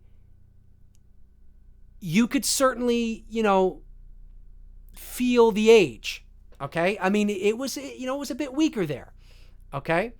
So if he dies, are you okay with having somebody else voice Darth Vader? Just ask yourself that question. Okay? No, I don't think we need a Vader movie. I don't think we need a Boba Fett movie. I don't think we need, Obi-Wan, I understand, but how could you have an Obi-Wan movie without Vader? But at the end, no, I don't think we need, I don't think we need Obi-Wan. I don't think we need, Yoda. We don't need, Vader, Boba Fett. Nah, just go on. Go into the future. Tell more stuff. That's what I want to see. All right. Just making sure we're still live. I think we are. I know there was some buffering going on there, but I think we're okay. It's great to have you guys here. Oh, I see some people have already given me 2 thumbs down. Somebody has given me 2 thumbs down. I love it. I love it. I love when people give me 2. Yeah, take that, McRae. Gonna give you 2 thumbs down. You're celebrating 10,000 subscribers? Oh yeah, well take that. I feel so much better now. Take that, McRae. Take that. Whatever. That's why I leave it. Guys, you do realize that I have the ability and the control to remove that option for you. I leave it there so you can give me a thumbs down. It's fine. It's okay. Yeah, take that, McRae. What do you think of that? It's fine. It's okay. Calm down. Okay. I need more water. All right. Logan Smith, favorite Stephen King film. Ooh. You usually think of horror. I gotta go Shawshank Redemption and I gotta go Shawshank Redemption and The Green Mile. That's what I'm going for. The Shawshank Redemption and The Green Mile. Those are my 2 favorite Stephen King adaptations. The Film Addict. Are you a fan of Andy Kaufman and Jim Carrey? Oh, I haven't seen Man on the Moon in years. I want to watch that documentary that is on Netflix with Jim Carrey. That would be cool to watch. Yeah, good question. Good question. Okay.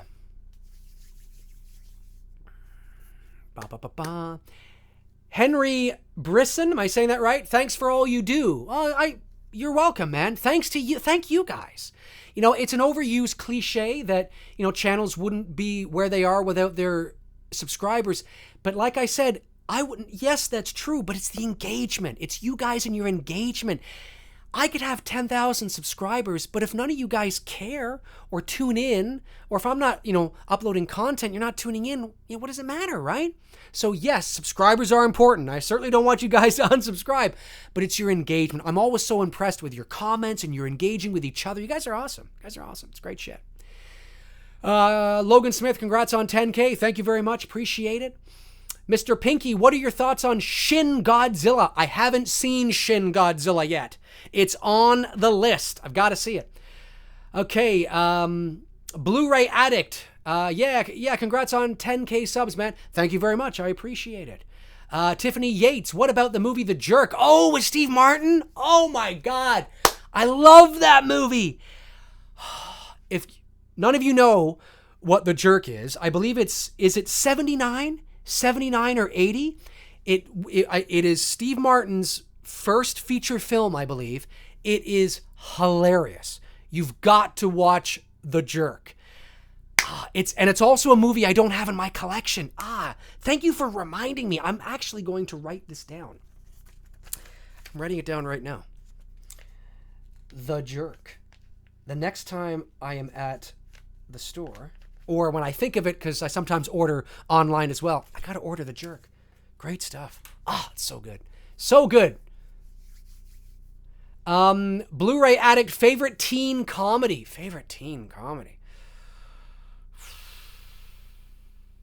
Wow, that's a good question. I don't know. That's a very good question because, you could talk about modern stuff. I'm not really a teen anymore, but I enjoy watching teen comedies now every now and then because, of course, I can relate because I was a teenager once. When I was a teenager, the big teen comedies were Clueless. That one with Can't Hardly Wait. I also like the teen comedies from the 80s too. They were funny. I was a kid in the 80s. I was like an 8-year-old kid. I wasn't a teenager, but I liked them. Good question. I have to think about that more. I haven't watched too many teen comedies lately. All right, guys, we'll go for another 10 minutes, ladies and gentlemen. 10 minutes on this live AMA celebration of 10,000 subscribers. Okay. Favorite Godzilla enemy from Red Ranger 241. Great question. I'm going to have to go with either Gigon. Is it Gigon? I always think I get that wrong. Or King Ghidorah, which is King Ghidorah. King Ghidorah, I believe, is the correct Japanese pronunciation. Pronunciation, I should say. So, yeah, there'd be those two for sure. Jake V says, Dave, what's one thing that you want to see in this new Halloween movie? Is it more about atmosphere or storytelling, or a mixture of both? It's definitely atmosphere and mood. The simplicity of the narrative from the original Halloween is pretty basic. There's not a lot of, verbal clutter and a lot of sort of exposition clutter. It's pretty basic, okay? It's pretty simplistic, which is also why it works. But it's mood, it's atmosphere, it's slow burn, it's music. I mean, we cannot deny that the music plays a huge role in the success of the original Halloween, but that music plays to the mood and atmosphere of the film. It plays to the subtleties and the subtle nuances of the lighting and the camera angles and the pacing and the time. It's a perfect storm.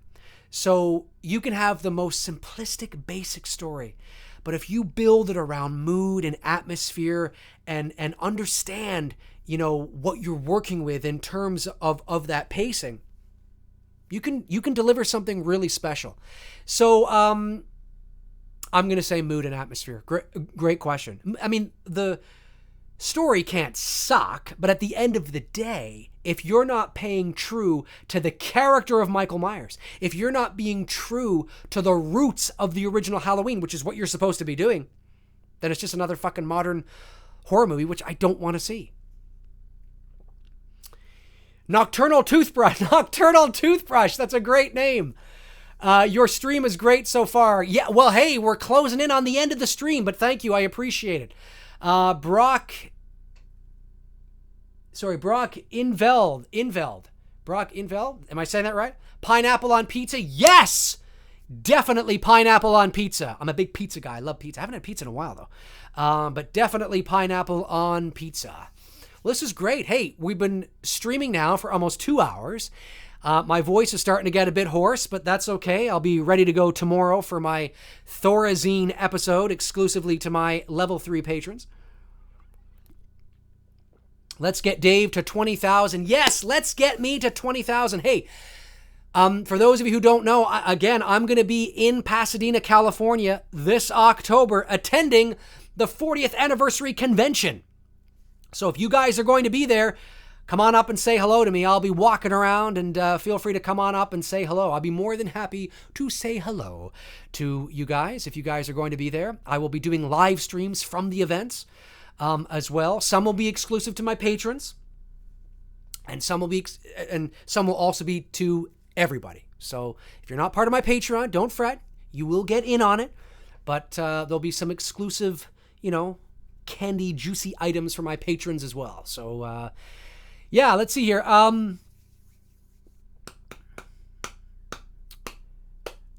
Lucas Tout, am I saying that right? Tout says you like the film Maniac, Dave. Maniac, yeah. I don't think I've seen that film, Lucas. Great question, though. That's a great question. I don't think I've seen it. I know the movie you're talking about. Definitely going to have to watch that. Good question. All right. Okay, we got 5 more minutes, ladies and gentlemen. 5 more minutes for this live stream celebrating 10,000 subscribers, and then I'm going to go and have a late dinner and drink some water to soothe my voice and get ready for tomorrow. Darren, you're very witty, Darren. You have that British wit about you. What would hurt most? Shattering your new S9? Yeah, I got the S9 right here, folks.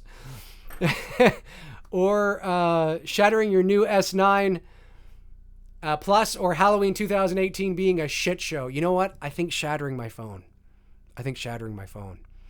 Or shattering my phone in the theater, leaving the theater after watching a shit show of a Halloween 2018 movie. So I'm like, oh, fuck, that sucked. God, that sucked. And I get up and I'm walking and I'm not paying attention because I'm so agitated. My phone drops and shatters on the ground. It's like, no! That would be horrible. All right. Blu-ray Addict says you should do a 24-hour live stream sometime. I don't know if my voice could take it. As you guys know, when you watch my streams, I'm talking all the time. You know what I'm saying? Some streams, people are very quiet and they only talk when they answer questions. I'm talking all the time because I'm just one of those guys. Got to entertain my subscribers. So yeah, that would be tough. That would be tough. Choplock says, Dave McRae, I'm going to say I have been here the whole time, even though I most likely came in the middle of the stream. Well, welcome, Choplock. Glad to have you on board, buddy. All right, we're closing in on 3 minutes left in the stream. Hey, if you guys tuned in late and you didn't see the beginning of the stream, you should check out my intro to the beginning of this stream. I think you guys are going to love it.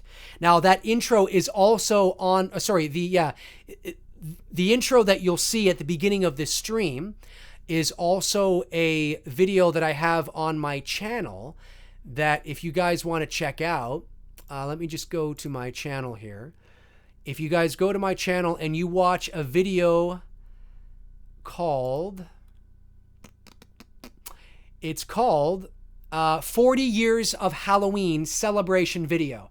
So if you guys go and watch, you can either go watch the opening of this stream once this has been uploaded onto YouTube, because you know how there's like a processing time, or go watch my video 40 Years of Halloween Celebration Video.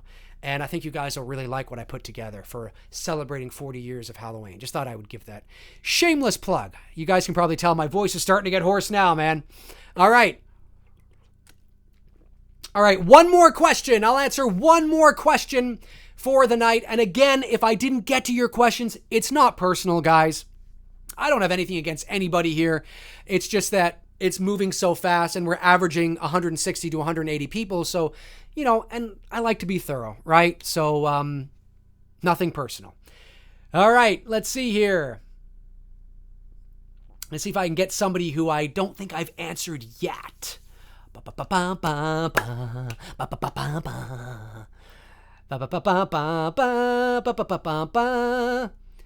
All right, let's see here. All right, Christian, fair enough. Christian Haffer, one of the two. Silent Night, Deadly Night. Have you seen it? Years ago. I don't remember much of it. I mentioned it on another AMA a while back. Fantastic movie. I saw it a long time ago, but I have to admit I haven't seen it in a while. But it is something that I would like to. Silent Night, Deadly Night. Yeah, that's one I got to see again. God, I'm going to put that on the list. Great question, Christian. You see, you guys rock. The engagement. You guys are awesome. Silent Night, Deadly Night. It's on the list. It's on the list, folks. It's on the list. All right, ladies and gentlemen, I want to thank each and every one of you who tuned into this live broadcast to help me celebrate 10,000 subscribers. I think you guys are awesome. We're gonna do our best here to get to 20,000 subscribers, which would be just totally awesome. And again, as much as I love the subscribers, all you guys, it's the engagement that I really love the most, because it's the commitment that you guys have into the comments and how you talk amongst each other and how you talk to me. And just know that, you know, I get a lot of comments, especially on my Halloween shit. It's not unprecedented to get 200 and 300 comments. If you don't hear from me, if I don't like your comment or heart your comment, it's nothing personal. It's never personal, guys. It's just that I have to pick and choose sometimes who I respond to or who I like, because sometimes there's so many. So I just want to say that I do appreciate all you guys, just tuning in and helping to get the channel to where it is. So, So having said that, in the meantime and in between time, if you want to follow me on Facebook, you can at facebook.com/manythingsdave McRae. That's where you can follow me in the meantime and in between time. The link is in the description. At least it should be. I think it is. And if you want to help support the channel each and every month via Patreon, you can. That link is in the description as well. A reminder to my level 3 patrons, tomorrow, 11 a.m. Eastern Standard Time, live, the Halloween-only live AMA Thorazine Episode 4, tomorrow, 11 o'clock a.m. Eastern Standard Time. So, Until next time, I will have some new videos, maybe over the weekend. Definitely next week, I will have some new videos coming very soon. Or if something major drops in the world of Halloween or horror or something to that effect, you will hear from me, of course, as well. So again, guys, thank you for tuning in. I really appreciate it. 10,000 subscribers. Let's see if we can get this channel to 20. It's going to be awesome. So I will bid you a farewell, and I'm going to go have some supper because I'm feeling exhausted now. So I will talk to you guys soon. Take care of yourself. As Jerry Springer would say, take care of yourself.